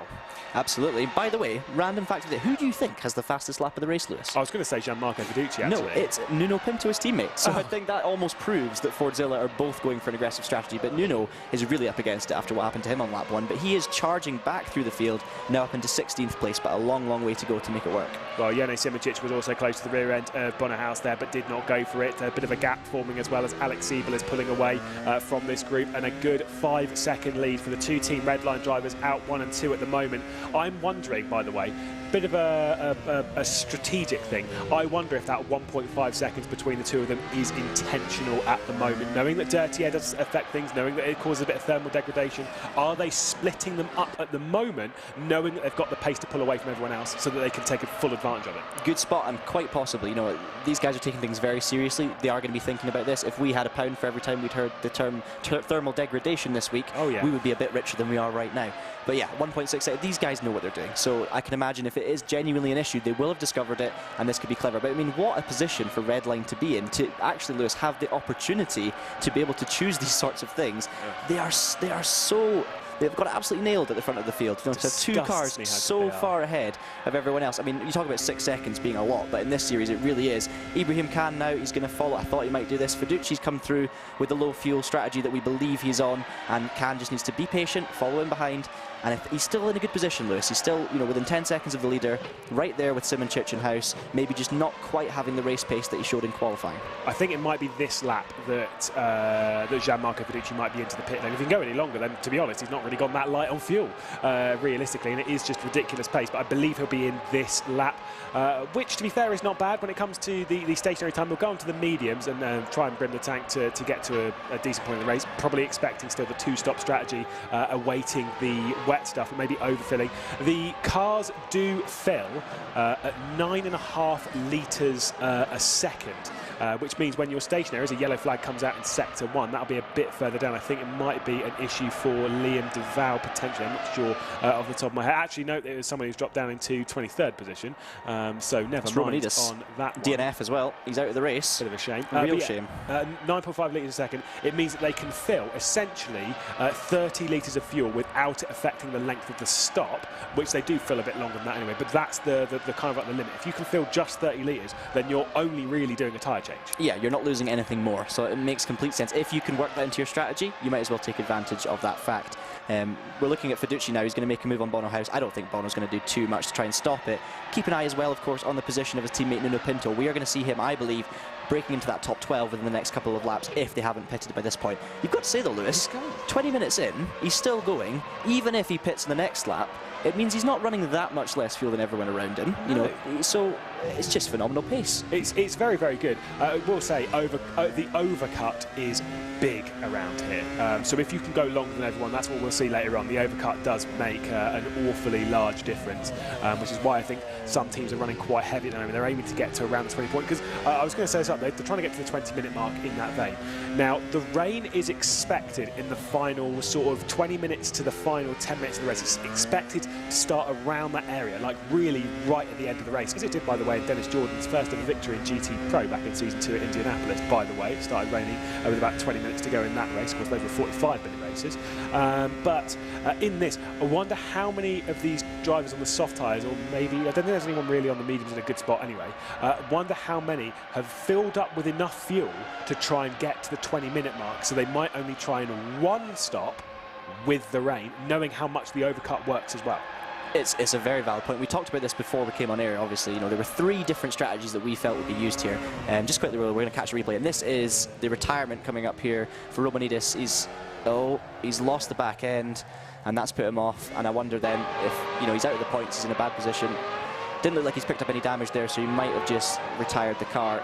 He would have been frustrated, that is for sure. Michael Romanidis. He is not a driver that expects to drive in last position. There is Gianmarco Fiducci into the pit lane then, 22 minutes into the race. He'll come back out on soft tyres, so it is a confirmed 2-stop, and you'll see him go around this pit lane. It is such a long pit lane here. Not only this bit, but of course it will take you around the inside of the first corner, and it's all at 60 kilometres an hour. It's incredibly slow. It's very painful to do.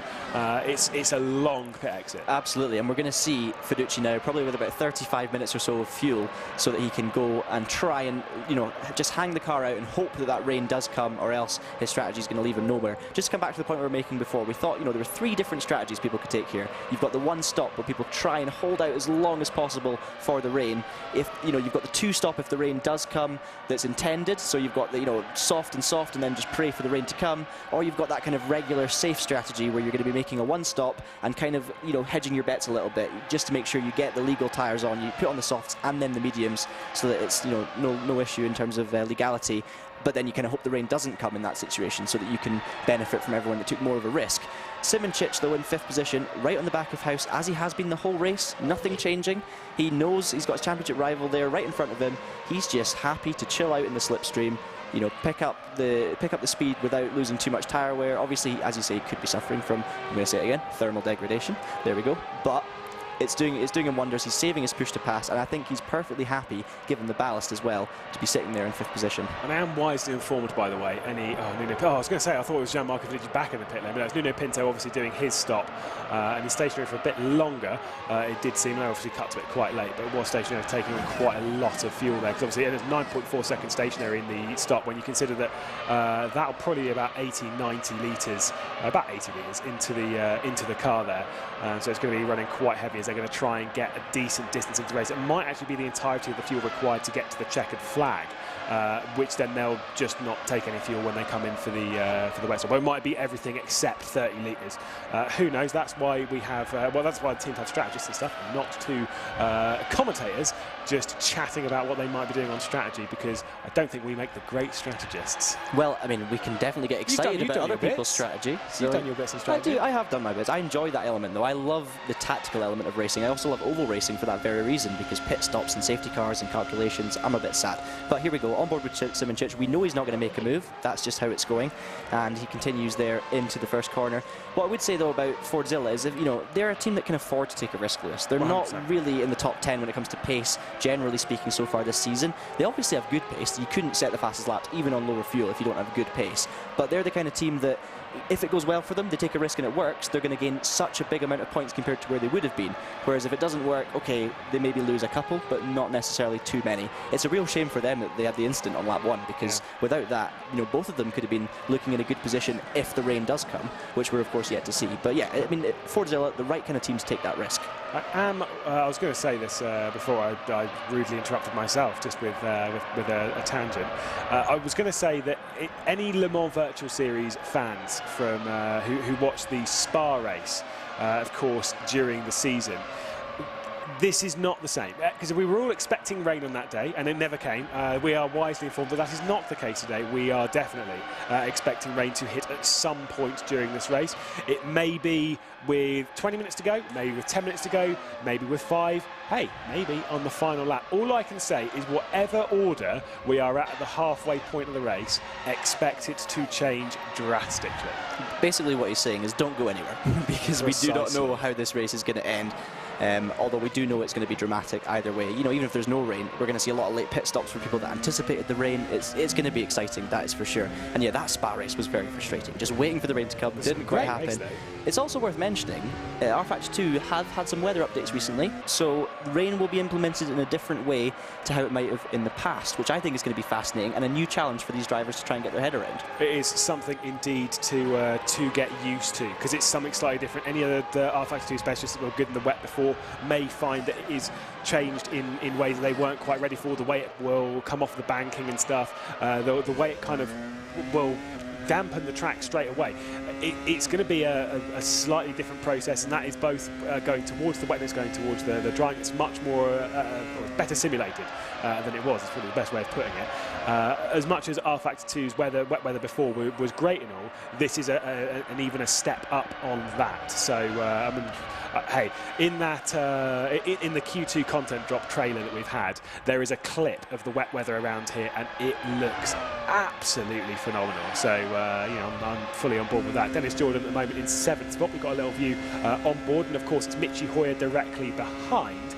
Can't miss that helmet from a mile away, white, blue and orange. I will say with these two, they do work together. Before they won, you know how I said they won the Virtual Endurance Championship yesterday, and they each won their Le Mans, both being Oracle Rebel Racing Esports and it was Bicolors Burst, or Burst as the team. They won in their respective classes. That finished at 12 o'clock. And Jernej Simončič on their Discord put a message out being like, right, 8 o'clock tonight, we're all going to be doing a race stint. So at 8 o'clock, after a 24-hour race, at 8 o'clock at night, they're all like, right, off we go, straight away. That is another reason why me and you are sitting here, yep, and we're happy to do so. Yeah, I'm happy to watch these incredible drivers put in all that effort. Yeah, just talking about effort, I want to return to something right back at the start of the race. You know, Jarno Opmeer. We've seen him now retire from 3 races. Every single race early on that he's retired. And think about all the dedication, the effort and practicing he's been putting in through the nights, the late night shifts. Petter Burlak looks like it's the middle of the night where he is right now because he's running without lights on. Yeah, but yeah, it's so much commitment and so much time required. Imagine it just all ends on lap 1. It's such a shame. Do you think the blue is because of Williams, or do you think it's his blue Dabba D? No, I can't say I was going to say he's definitely not got his night light on in his monitor or anything like that, but your one was better. Like I still cannot race like that. It's too much strain on the eyes. But either way, some drivers tend to find it really tunnels their focus and keeps them focused on exactly what's going on. He's now trying to attack Mohammed Patel. Now these two, boy, have they been teammates for a while. Petter Burlak and Mohammed Patel, they were teammates obviously back in your day of racing at Twister. When you were racing at Precision and stuff, I was much more of a Twister fan, sorry. You know, they've been teammates before a couple of times. They were teammates in FSR last season in BS Williams, if memory serves as well. So they've been teammates quite a few times. I'm hearing a lot of white and blue going on. It's a lot, yes. So yeah, that could get very confusing very quickly. But yeah, I mean, they're both having a solid enough race. You know, Mohammed Patel not quite up as high as his teammate has been, but to be honest, Ibrahim's been dropping a little bit, currently running in 6th. But you know, he's been steady, that's for sure. And Petter Burlak, obviously up in 5th position in the championship as well. He'll be hoping to make gains, especially after the issues for his teammate. That second seat in the Williams seems a bit cursed at the moment, but he will of course be hoping to break back into the top 10. We're now looking at Noah Roivers fully concentrating. See, he's got his lights on. A man of my own heart, Lewis. I'm actually someone who I turn the lights on when it gets dark. I don't turn them off when it's light. I'm the complete opposite. You're a man after my own heart. No, I'm exactly the same. I can't drive with lights off. Noah Roivers is trying to charge his way past one of the Wolves GR cars. He's got one on one side, one on the other. It's Maguire behind.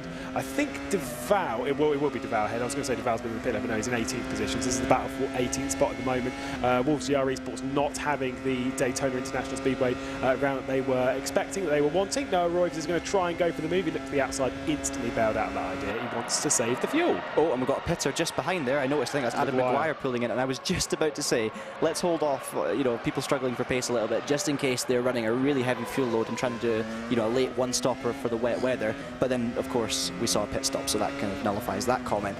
But yeah, Noah Roivers all over the back of Liam Deval. I mean, he will be enjoying this, that's for sure. Maybe not the position so much. He's had a tough race, instance in qualifying, another instance in the race, but this looks a lot of fun. I would like to be in his shoes right now. I mean, it's yeah, not so much the position, but at least the entertainment in the race value. Of course, they've got Gianmarco Fedicci and Nuno Pinto behind who are on that two-stop strategy and probably rocketing up to them fairly soon. Actually, big moment from Roivers there. Sorry to butt in there, just spotted Nuno Pinto back in the pit lane, so his race is instantly ruined based on that, unfortunately, because he was needing to run long. I do wonder, we've only seen a couple of pit stops though. I'm beginning to think, are lots of drivers here filled it up for as long as possible, trying to hope that the rain comes in? I mean, it makes sense. I think at least the Siebel, Simončič, House, Khan, like that kind of area, I think they are actually running quite heavy. There is the, Liam de Waal still holding on around the outside of Noah Roivers. The two Dutchmen absolutely duking it out now for 18th position. I mean, like you say, this is just a bit of entertainment. They're not really eyeing up what they can grab further up the order. They're just out there to have a little bit of fun, to also get themselves a little bit of broadcast time, as we can see with Liam de Waal. He's holding the defensive line, going onto the banking, onto the tri-oval and into turn one. It'll be a big move from Noah Roivers to get around the outside from this point, commits onto the brakes. I think he might be a little bit too deep in there, certainly, as that one was about as predictable as it gets. Absolutely, and that was a big smile I sensed there from Liam. You know, he was enjoying that battle and made it look very dramatic going side by side into the chicane. I think it was more that Noah Roivers just showed his nose and Liam was able to sweep round, but lives to fight another day, holds on to P18. There's not too much action going on at the front, which is also why we're looking at this great battle down towards the back of the field for 18th and 19th. The closest action, really, you've got Dennis Jordan and Michi Hoyer, who've just cut to at this moment. Oracle Red Bull just ahead of Burst. And then you've got, you know, David Mrocek, great job still in 9th position, holding his own, that is for sure. And actually, you know, Mrocek's fastest lap, a 1:20.0 on the last lap. That is one of the fastest laps of anyone in this race. There's a yellow flag just out there in sector 3. I don't know who that belongs to. But you're absolutely right, from Mrocek. I mean, this was one of the questions that we asked to Jasper Pedersen, the team boss, the big boss of Burst Esports. How are you helping the second team? You know, how are you helping Bajkoles Burst, and you know, the practice and stuff, the effort behind the scenes clearly working. We know the speed of Mrocek and Skovron, and they do have the speed to do well, and that's exactly what we're seeing. I mean, Mrocek did win Formula Challenge, of course, last season. Skovron's just got past Marcel Cinčić for 13th place. And also, this is a bad round for Marcel Cinčić for RHE Esports. He's down in 14th now. He has a 30-second post-race penalty as well, as the yellow flags come out in sector 1. Yeah, it's quite simply over for Marcel Cinčić, which is a real shame because he's been very consistent this year, which is why he's up in second place in the standings. You know, it's his consistency that's paid off. But that's, you know, all come proper in round 3. We also saw Adam Maguire back in the pits again, so his race firmly ruined, much like Nuno Pinto. He sped in the pit lane. That would explain it. So it is quite a low speed. Like, it's really 60 kilometers an hour is very, very slow. And it's probably happened on entry, to be honest, which is what we were talking about earlier. You have to be so precise on the braking because you don't really have any reference points. So, you know, if you brake just that tiny bit too late, it's going to make a big difference, and that's probably what we've seen there. Did get there's a quote from a server from people that I won't say about Peter Berliak here, but the quote is, if you can't find Peter in qualifying, he'll probably have beaten you in the race. Basically saying that he is very good at racing, and that's kind of the point, is that he knows how to work his way up the order. He didn't have a single top 10 last season, though. He really struggled to find his feet. This season, though, like you said, he's 5th in the championship, and he is up there. But as we can see, there is a little bit of fog, of mist around. I wonder if that is going to be some rain. You can see that, yeah, the car is wet. With 25 minutes left to go, it is getting wet here at Daytona. Yeah, and this has worked into everyone who's not pitted yet. It's worked into their hands. Fordzilla, they've already been in. They're in trouble now. So yeah, you can see the rain very clear there. This is going to be a headache for the drivers. Have they practiced wet weather? Do they know where the crossover point is? Will we see someone take a risk and go for wets early? Will we see someone hang it out longer? All sorts of things can happen now. The last time, of course, we saw rain in Formula Pro, Lewis, was in America as well. So we come to the States, it rains. Indianapolis, of course, Bono Huis went straight on at T1 that day, but now we get to see the new weather in our Factor 2, of course, just recently joining us on May the 9th in the Q2 content drop, and so we can see how it's really going to affect it. It's very, very light. That's one thing that we can see. And here comes the move then. Ibrahim Khan battling out with Dennis Jordan. It's Dennis Jordan making that position up, thinking now is the time to charge, but Ibrahim Khan's not going to give it up. They're going to go side by side down into the first corner, and Khan is going to be able to hang on at the moment.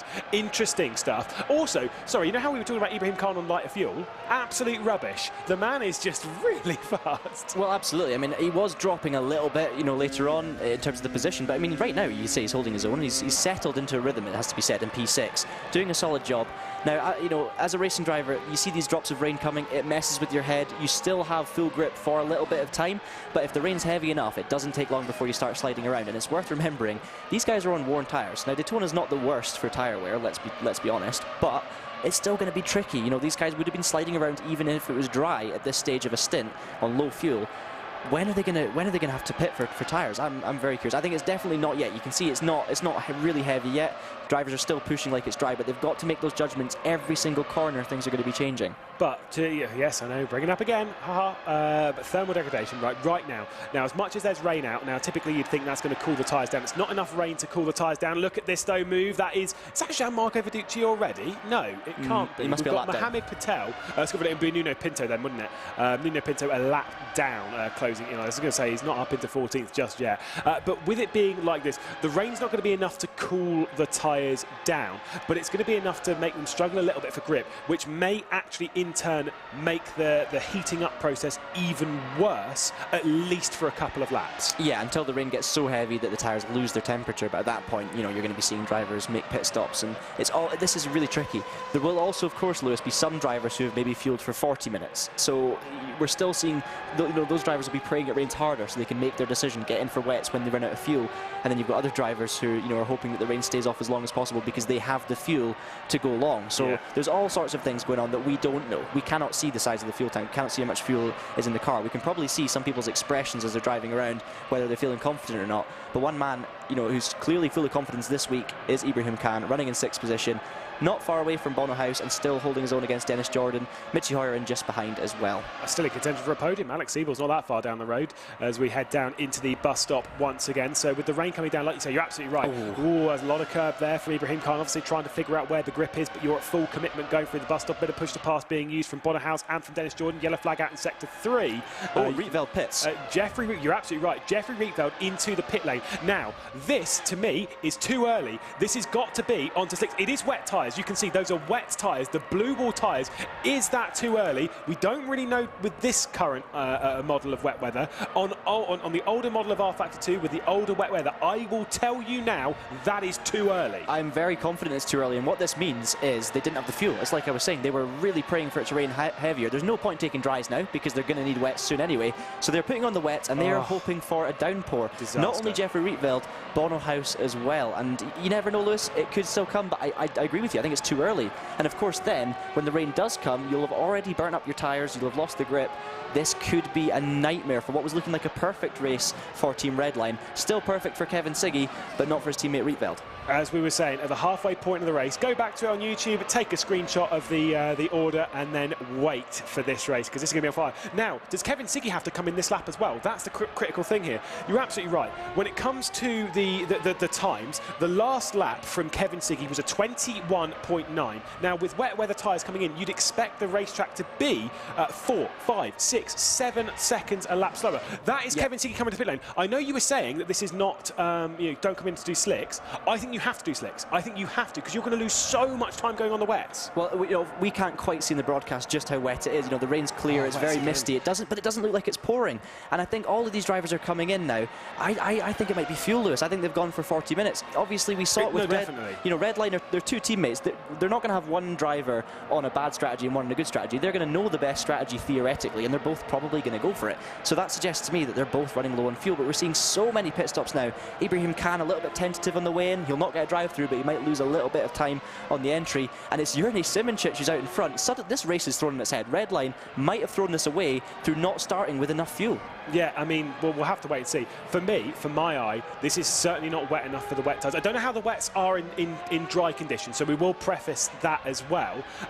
But the thing is, with these tyres, I would want to pit. I would want to come out on slicks and then just use slicks, except that you've got to pit again, because like you say, the wets would be garbage. Although, you could see there, as he was leaving the pit lane, his teammate wasn't that far behind, so I don't actually think it's that bad on the wets at the moment. And it was a 24.4 from Jernej Simončič on the last lap, so maybe, I mean, let's be honest with the commentators, fair enough, maybe it is just about the right time this lap. It's like what we were saying, they need heavy rain, and on that last shot coming onto the banking, that looked heavy to me. It looked heavier than it has been. You can see now Dennis Jordan beginning to slide around. I think now is about the crossover point.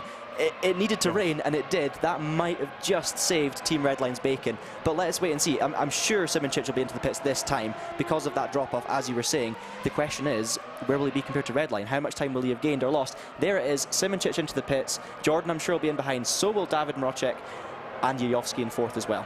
Very tentative into pit lane. What does Fiducci do as well? Because he's obviously on the softs at the moment. We'll see how well he battles out with everyone else, and we can kind of keep you apprised as to what the lap times are going to be, at least this time. Now, bearing in mind they were running in the mid-24s, there's the move from Colin Spork down the inside of Mohammed Patel.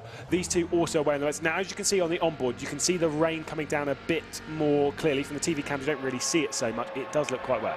Yeah, we need to keep an eye out for Redline just to see where they come out in comparison to those leaders. I think they might have got away with it. I think the rain came just in time for Kevin Ciggy, and yet indeed he has retaken the lead from Simončič. And Dennis Jordan over the curbs there. That's Peter Burlak in 13th, getting very squirrely. Did very well to hold on to it, it's got to be said, but Mohammed Patel moves in front. Nevertheless, this is the bit that matters. I think, is he searching for a wet line there to keep his tyres wet? Either way, Ciggy goes in very, very deep to International Horseshoe, gets it all together. This is going to be interesting now. At this point, again, at least it's how it used to be in the wet weather. You'd kind of want to keep it on the racing line a little bit more. Somehow, we've kind of returned out of the pit lane in a fairly similar scenario to what we were entering in, actually. Gianmarco Fiduci's in to take wets. It's a 3.84 second lead for Kevin Ciggy, who's dropping back towards Alex Siebel. Now, here's the big question. Who has a wet setup? Who has a dry setup? Who's put on the wing a little bit more to make it work better in these conditions? Because that is another factor which they'll need to take into account. The final third of this race is going to be very, very different to the first. Yeah, let's keep an eye on Bono and Jeffrey Rietveld specifically, because they were the first in for wet tyres. So those are the guys who maybe could have come in a bit early, might have overheated them. We'll have to keep an eye out for it. You've got to say, though, this has been a great situation for Oracle Red Bull. You know, they've come out with third for Alex Siebel and fifth for Dennis Jordan, so it's really, really played into their hands. And Jernej Simončič as well, he's actually just taken third ahead of Alex Siebel. So yeah, I wonder if Siebel made a mistake there, because that seemed like quite an easy move. No, Siebel's back into third. I take back what I said. Yeah, so I was going to say they were dropping out a lot of time to Kevin Ciggy as well. Big snap of oversteer as well, departing the bus stop from Bono Huis. For our championship leads on the team side of things, of course, we've spoken on the driver's side. Here is your championship leader on the driver's side of things. He's got to worry now about Dennis Jordan on the rear end. Jordan looking to the outside in that number 27 Oracle Red Bull Racing Esports. He's going to try and go around the outside and then switch back to the inside, but is not rushing it right now. We've heard about the driver's side of things. On the team side of things, R8G are your championship leader. Disaster day for Marcel Chinchik. Obviously got that 30-second time penalty post-race as well. And Jajovski is not even in the top 14 on your tower there as well. So this is a disaster for your championship leaders at the moment, which means Redline would take over. Obviously, they're running first and second at the moment, and they are second in the team standings. But for Red Bull Racing Esports in third and fifth, and even for Burst, who were in third, with at the moment running in fourth and sixth, this is a great day for both of them. Absolutely, yeah. Everyone in the top four, really, except for our leaders, R8G. It's been a decent day, you know, especially Redline, as we know. But yeah, Burst fourth and sixth, Red Bull fifth, third and fifth. So you can see, actually, that's three teams taking up the top six positions, with Bono Huis for Mercedes, the lone Mercedes in P7. So a great day for those three teams. It is properly wet now. We knew it was wet because when we saw the Fordzilla car pit for wets, that's when you know the crossover point is for sure come around. We're going to see a replay now, though, and this is Peter Burlak and one of the Netrex cars coming out of the pits. Is that Roivers, Lewis? Yes. No, it would be the Colin Spork. This is, yeah, one of them's going to have to back out soon. I mean, yeah, obviously if you're side by side there, and unfortunately this is just how it is. For me, in my way, I don't know how you would feel. Peter Burlak had to lift out there. He was on the outside going around the first corner, and they were both exactly side by side. I get why neither of them wanted to lift, but I mean, this is a tricky one because Burlak was in the fast lane of the pits on the right because the pit stops are on the left. So I would argue if they're side by side at that point, Burlak's got the position, but he's on the outside, so that is one for the stewards to decipher. We've seen, obviously, penalties given, for instance, in a similar vein at Monza, so let's keep an eye out. You can see now the wet line really starting to appear. You can see the standing water, the tyre marks, everything being simulated beautifully by rFactor 2 with their new weather update. Simončič goes in nice and deep.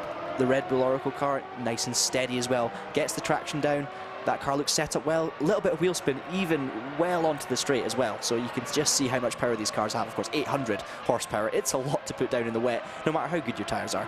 And of course, this is still quite light on the rain side of things, which we were expecting light rain. We're not expecting heavy rain, and we know what the rain's like in this area, but we are expecting it to stay at a fairly light amount of rain with not much hitting the circuit, not drastically. I think it'll be pretty calm. Up towards the barrier, you can see there's a dry line, of course, right up against the wall. You won't really want to run up there too high anyway. There's no real advantage to doing so, but there is a dry bit just by the wall, which you'll actually see here, which would affect the turn-in. Here comes Jernej Simončič then to try and take over third position, and Alex Siebel doesn't fight it at all. And again, to remind you, this is a Jernej Simončič with 10 extra kilos on board. Yeah, he's doing a great job in this race, Lewis. This is a really mature drive from Jernej Championship leader. You know, he was sitting behind Bono, patiently waiting, and boom, the rain comes. Before you know it, he's sitting in third position. He's got his car working well. Maybe had a slightly wet setup on it, who knows? But you know, he was looking for the dry line there. Really cool to see actually the dry line at the top of the banking there, obviously protected from the rain by the wall. That's a nice touch. Shows that the simulation's working well. And it'd be interesting as well. Some of the corners that are normally easy flat out are going to be a little bit dicey now, it has to be said. You can see the spray coming up behind Petter Williams as he heads to the outside of Mohammed Patel for P11. Almost a bit of contact. Can he get it slowed down? It's a tricky braking zone in the dry, let alone in the wet. But he does get it stopped, gets it turned in, and it's that wily old fox again, Petter Burlak. He's great when it comes to racecraft. Can he race his way into the top 10? Yeah, and get his third consecutive top 10 in Formula Pro after missing out in the top 10 for all of the previous rounds. In season 1, he wasn't in the top 10 at all back in 2021, but this time he's had a 100% chance. Now, if he does it though, he's got to deny Colin Spork getting his first ever top 10, which, I mean, racing drivers don't care about any of that stuff for anyone else, but there is still I don't know how I always used to think about it when I was driving. I'm always kind of like, oh, it'd be a first podium for this guy, it'd be a first whatever for this. You do think of it. The Oracle Rebel Racing esports drivers switch over positions then, Alex letting Dennis Jordan to pass up into fourth. But yeah, I always used to think about it as a driver as to what my competitors are like, what my friends like. You can't help it, I don't think. Yeah, and what are your goals going into the race? You know, what's going to matter to you? And I think a top 10 for someone, you know, Colin Spork in his first season, you know, he's going to want a top 10. That's going to be on the cards, especially given that they've not quite had that top 10 pace so far. So it would be a real shame if he was to lose the top 10. David Marocek still ahead in 9th as well. So those two will be praying to hang on to those top 10 positions. But Petter Burlak's going to come. We see a lovely shot from the grandstand looking into turn one. Look how long the braking zone is. You can see the spray coming up. That is a gorgeous shot. And most of the cars there hitting their apex well, very impressive. You can see as well that the spray is getting bigger and bigger. It's properly wet now. You know, we don't have intermediate tyres, but let's just say, you know, if there were intermediate tyres, you would be very much looking at the full wet compound. Burlak holding on to 11th ahead of Mohammed Patel. He goes in a bit deep though, and Patel's going to come in. That's not Patel. That's hang on a second. Pinto. That's Nuno Pinto, who is a lap down, of course, just having a little bit of fun, getting involved. I was getting a bit nervous there. Did you notice how on the run down here into the international horseshoe that and you can see it here as it's glistening off the circuit. This does actually make it quite difficult to drive. The clouds are kind of dissipating a little bit. There's still rain in the air. You can see the rain coming down, but the clouds have sort of gone back a bit. It's not really heavily overcast. You can see the rain coming down, so it's still a little bit in the area. But the sun's out. It's quite bright. It's going to be quite hard to see at some points on the run out towards the dogleg. Absolutely, yes. It really does get you right. And as a driver, the spray can make visibility not only difficult through literally blocking your view, but as you say, it interferes with the sunshine. It becomes very, very bright indeed. That glistening off the surface is a genuine problem. It really, really is.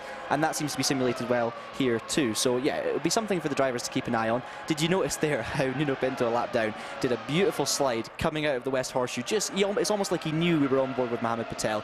And then after the beautiful slide, he moves off to the side, lets him go. Wonderful stuff.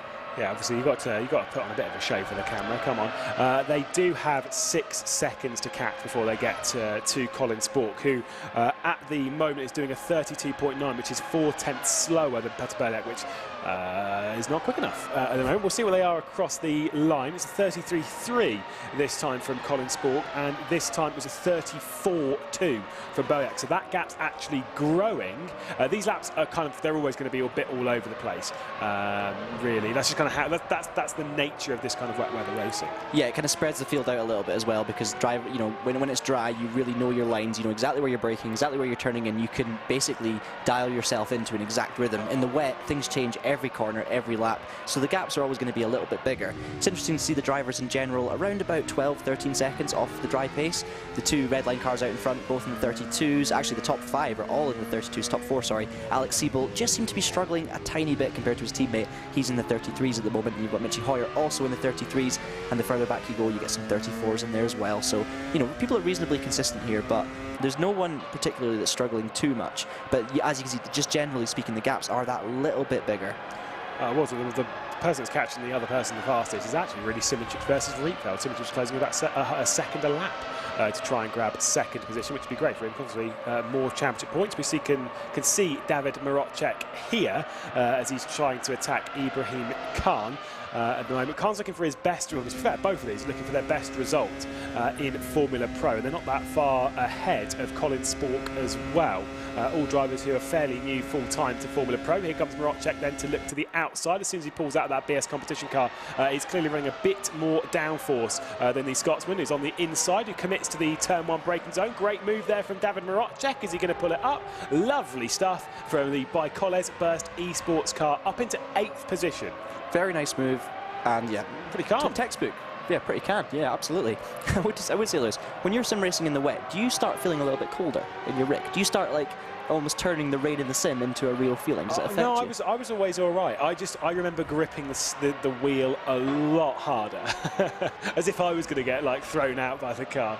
You tense up, don't you? I never. Yeah, which is the worst thing to do, you know, because you need to let the car dance a little bit. Well, that's something that's interesting. It differs from real life to sim, because in real life, when the rain comes down, you do tense up a little bit, but there's less forces, less G-forces, less strength required to drive the car. Whereas in the sim, you don't have that same issue with G-forces and strength. So when it rains, you just grip the wheel tighter and maybe have more oversteer, more corrections and stuff. So actually, it's more tiring driving in the wet in a sim than the dry. Whereas in the real life, you could argue it's the opposite, especially in cars like these. If we were to race these in real life, you know, this would be very heavy on the arms as well. So yeah, this is going to be a tough final few laps for these drivers. We're going to see now Daniel Kish down in 17th position for Rocket. Reasonably quiet race, still going strong, just in behind his teammate Ferris Stanley, and comfortably ahead of Noah Roivers in 18th. But it's been another fairly quiet race for Rocket. Yeah, just trying to hoover up points, really. That's the main goal. It's Adam Maguire who's getting to the outside of him at the moment, but Maguire and Deval for the Wolves GR Esports both lap down at the moment, which unfortunately, when you consider their results, again at Spa they did great. Monza they had great pace but did not carry the speed into the race. Well, they did, but then they did an alternate strategy that didn't work, and unfortunately here they've just not had it, which I hate to say it, but it is a carbon copy of exactly what happened back in 2021. This is just a bit of unlapping here, so I think Danny Kish will just back out of it and drop straight back in line with the Wolves GR Esports car of Adam Maguire. But they just struggle as the season goes on. Like you said, they might be Spa specialists. Nuno Pinto with a big moment. He is on slicks. He is into the barrier. He has lost his rear wing. I just assume he hadn't pitted. He is out of the race now, but I assume he hadn't pitted to come off of those slicks originally that he was on. Whatever he was doing, it wasn't the right thing. Let's just say that. He does have the fastest lap of the race, actually, which is interesting. Does Nuno Pinto, so he's got a bit of glory, but yeah, that was not the right thing. I thought Nuno was on wets, which is interesting. He did so I wonder come if in. He came in to put the dries on just to have a bit of fun. I don't know, maybe get some airtime like we talked about earlier. It was a fairly dramatic crash, so I mean, he succeeded there, but yeah, not the way Nuno Pinto wants to end the race. He could have kept on going and picked up a finish at least, but nevertheless, this man, Colin Spork, has just made the move ahead of Ibrahim Khan, who is struggling in the wet conditions, unfortunately, and that's P9 for Colin for the net race car. That gives him that little bit of safety margin to hang on to that top 10. Yeah, just a bit of oversteer off of the bus stop there from Ibrahim Khan, and Colin Spork went, yep, thank you very much, a great move. Of course, more so just picking up from others' mistakes, but the bravery just to still commit to it. These two, though, I will just say, young superstars, keep your eye on them. Colin Spork, oh, is that a little bit of a wide moment as well from David Marocek ahead? I think he went completely wide at T1, just saw him rejoining. He's still ahead of these two. But yeah, with these two, seriously, keep an eye on them. I mean, I know we can say that with a lot of drivers, but Spork,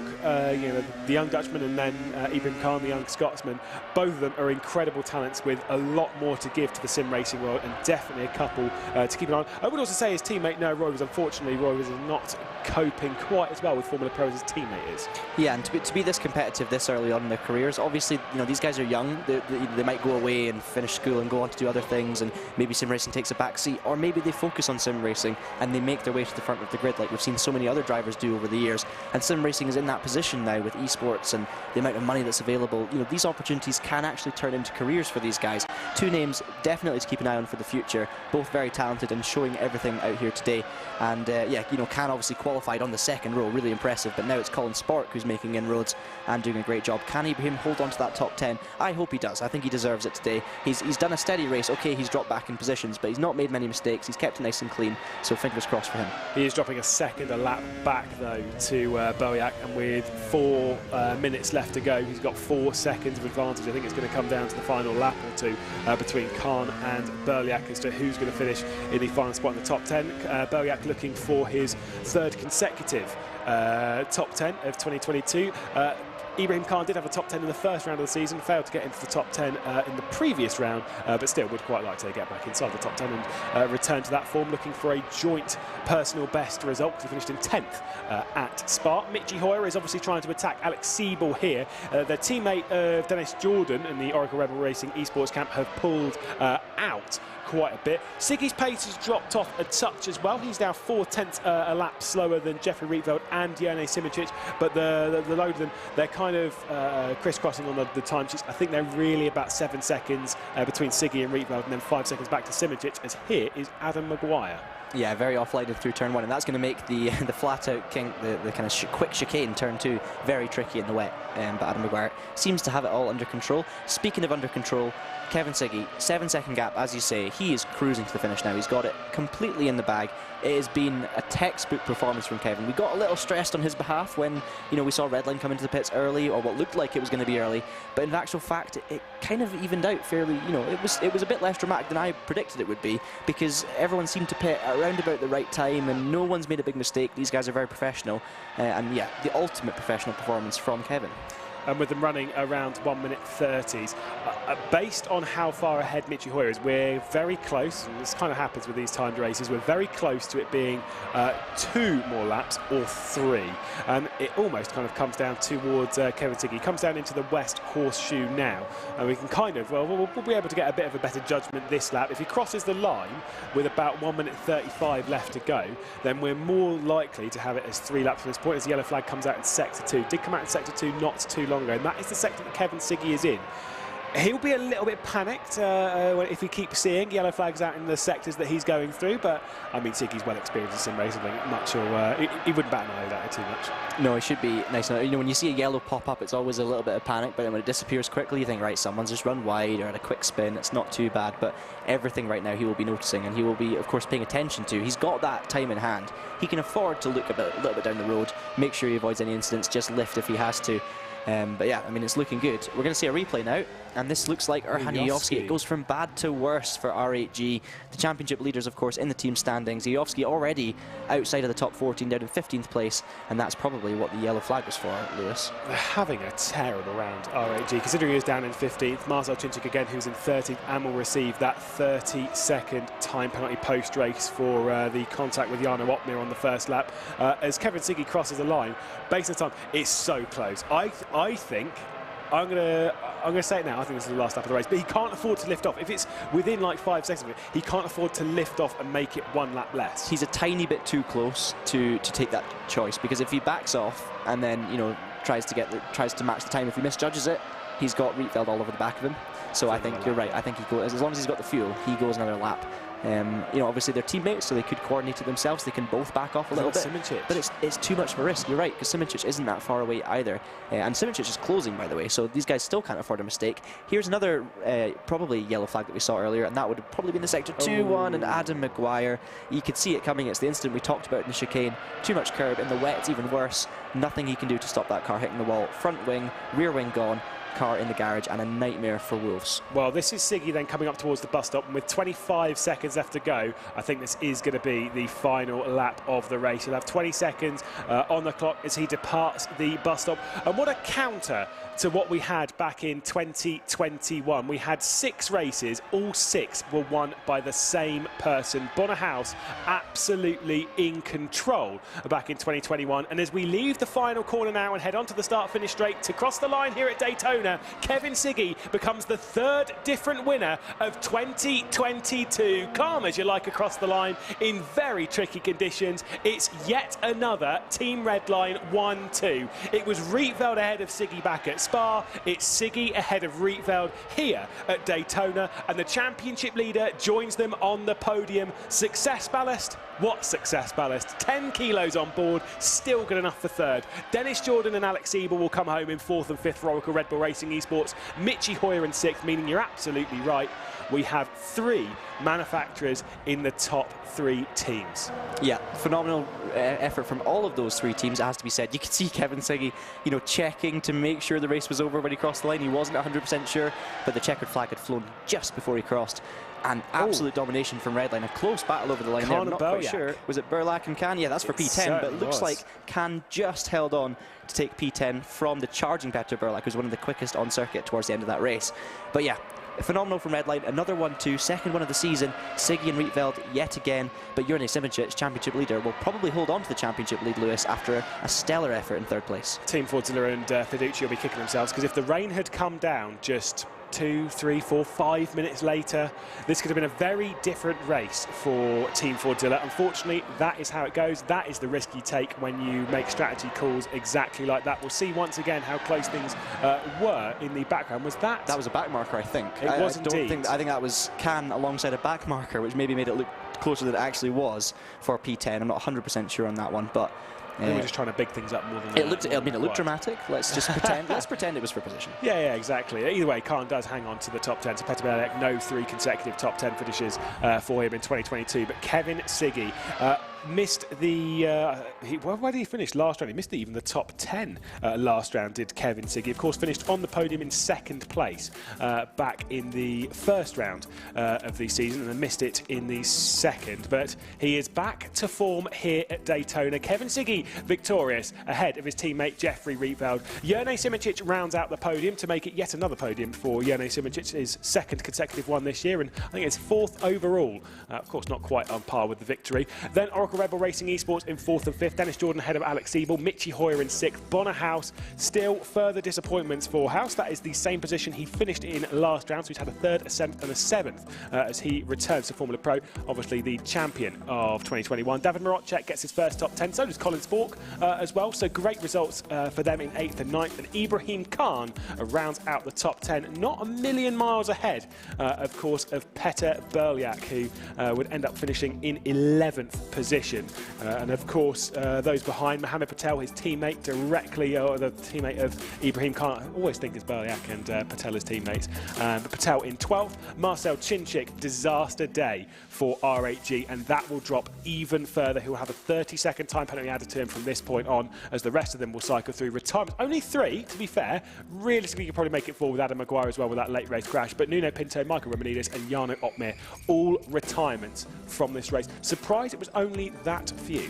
Yeah, absolutely. I mean, it could have been a lot more. The drivers did a good job in general, you have to say. We saw a lot of good, clean action as well, Lewis. You know, there was not many incidents. We did see a few small incidents throughout the race, but generally speaking, I don't know what you thought, Rachel, that was great quality racing and a very much deserved winner. That was such clean racing. I mean, Kevin Ciggy from start, from qualies to finish, has really impressed us all. But, you know, he's kept his cool. How did he do that? Because I don't think it's fair to say you two didn't keep your cool, but none of us kept our cool throughout any of that. He was flawless, wasn't he? All of the competitors, for the most part, kept their cool. Yeah. It was actually a lot calmer of a race than I was expecting, certainly coming into it. The problem with Kevin Ciggy, I did say it in the race, is that when you give that man just a little bit of confidence, like you would get from gathering a pole position, yes, the pressure, yes, all this, that and the other, but as soon as he nailed that start, Kevin Ciggy is a hard man to beat. I remember once in a Formula E race on their online championships and stuff, he was interviewed before a race after starting from pole position, and they said, so what do you think what do you think's possible from the race? And he just flat out said, well, I think I'm going to win. And you were just like, wow, that is a man with some confidence. And did he win? Yes, he did very comfortably.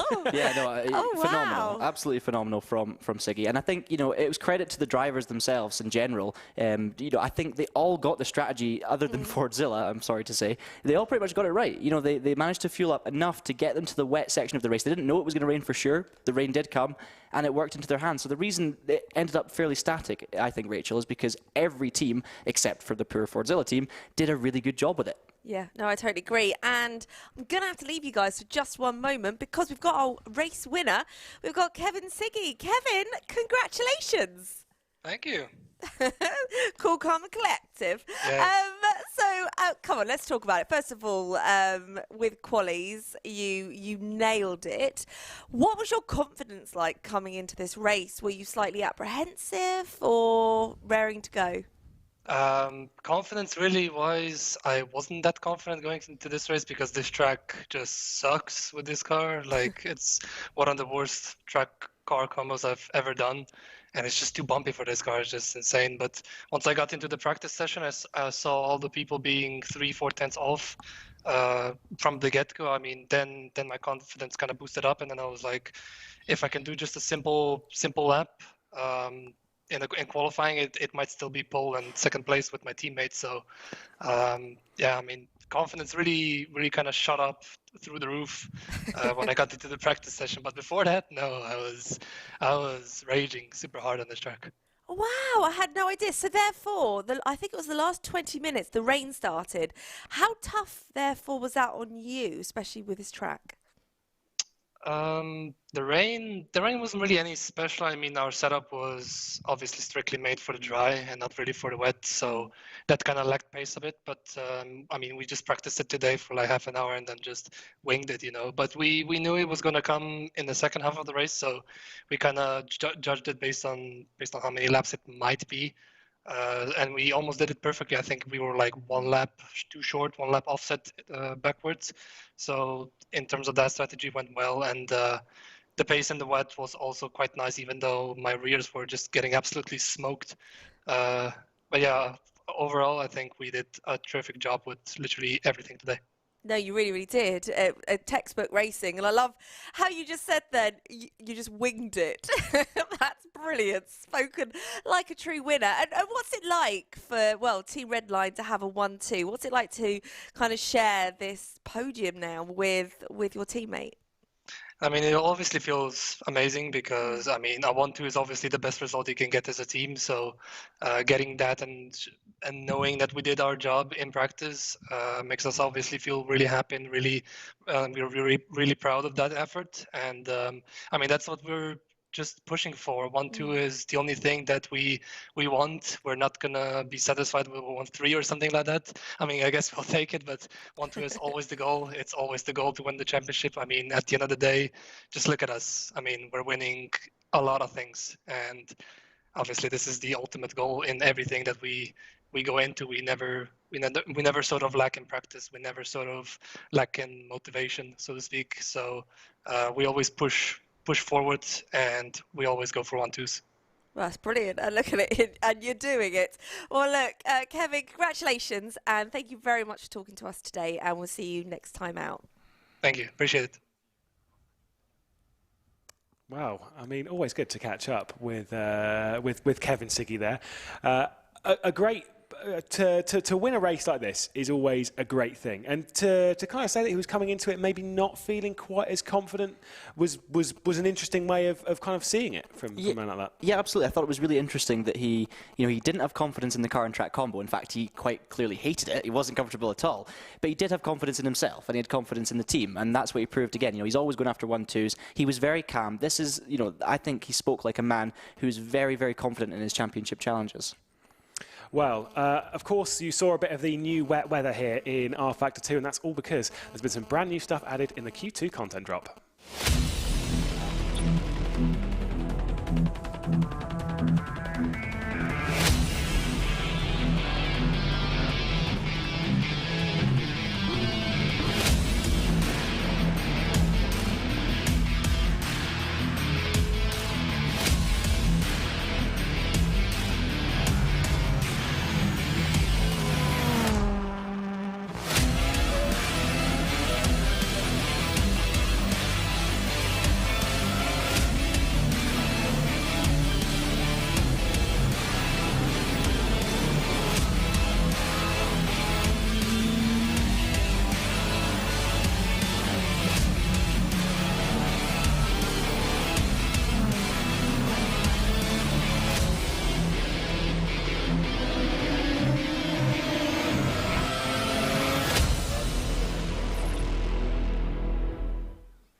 We always say there's no better time to get into R Factor 2 action than now. Of course, with all the competition system, we've had that work its way into effect, of course, in the Formula Challenge series. Now, we've passed the halfway point of the season, so we can take a look at what's happened on the championship standings front. And of course, now it is Kevin Ciggy jumping up to the championship lead. I think there's a couple of teams, because Jernej Simončič hasn't had points added onto that one, because I think Jernej Simončič should actually be able to hang on to the Champions League. Either way, we'll read it through as it is, because of course the victory for Kevin Ciggy will make it yet another decent result for him. Obviously the podium, second place back at Spa, a race victory for him at Daytona. Then Jeffrey Rieveld in second position, with Marcel Chinchik in third. A disaster, but that will get worse, unfortunately, for Marcel Chinchik, because he will drop down from there after the 30-second time penalty is added. Jernej Simončič will actually move up a bit further up the order. Look at that, down in 24th place. Jarno Opmeer, what a start to the season it has been for the Mercedes-AMG Petronas Esports Team. They have really struggled so much in 2022. They've just not found the rhythm. Good gamble, at least for Team Fordzilla this round. Unfortunately, they didn't get the points that they deserved from it.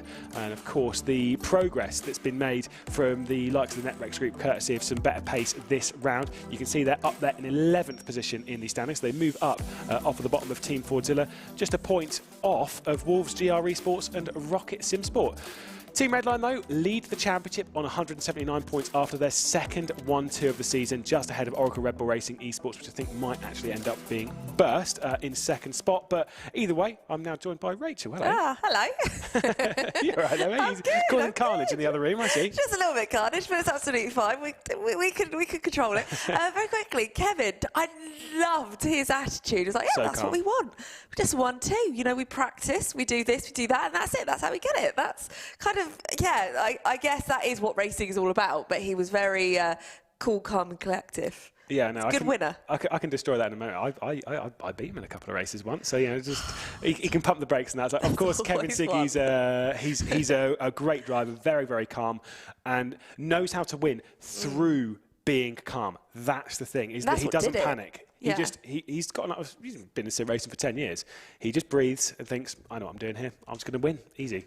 Yeah, easy peasy, but like you had to remind us there that you Of course, beat him I beat him once. He did have weight on in touring car racing, but it's fine. Yeah, it's all right. You'll bring that up again. Don't you worry about that. We can't wait.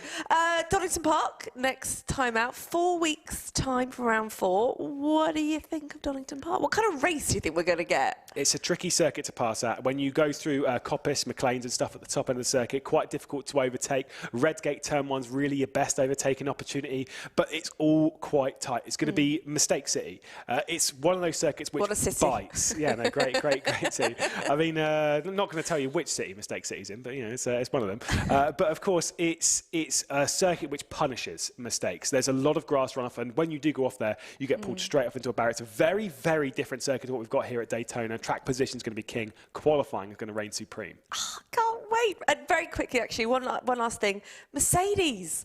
What's going on with them this time? Well, they just, I mean, to be fair, for Jarno Opmeer, he just needs to not get taken out on lap 1. That's the big thing. That kind of helps. Bono Huis, though, doesn't have the pace that he had last season. Now, this is a thing that maybe their team's moved backwards slightly as everyone else has taken a step forward, and so they've all kind of met halfway.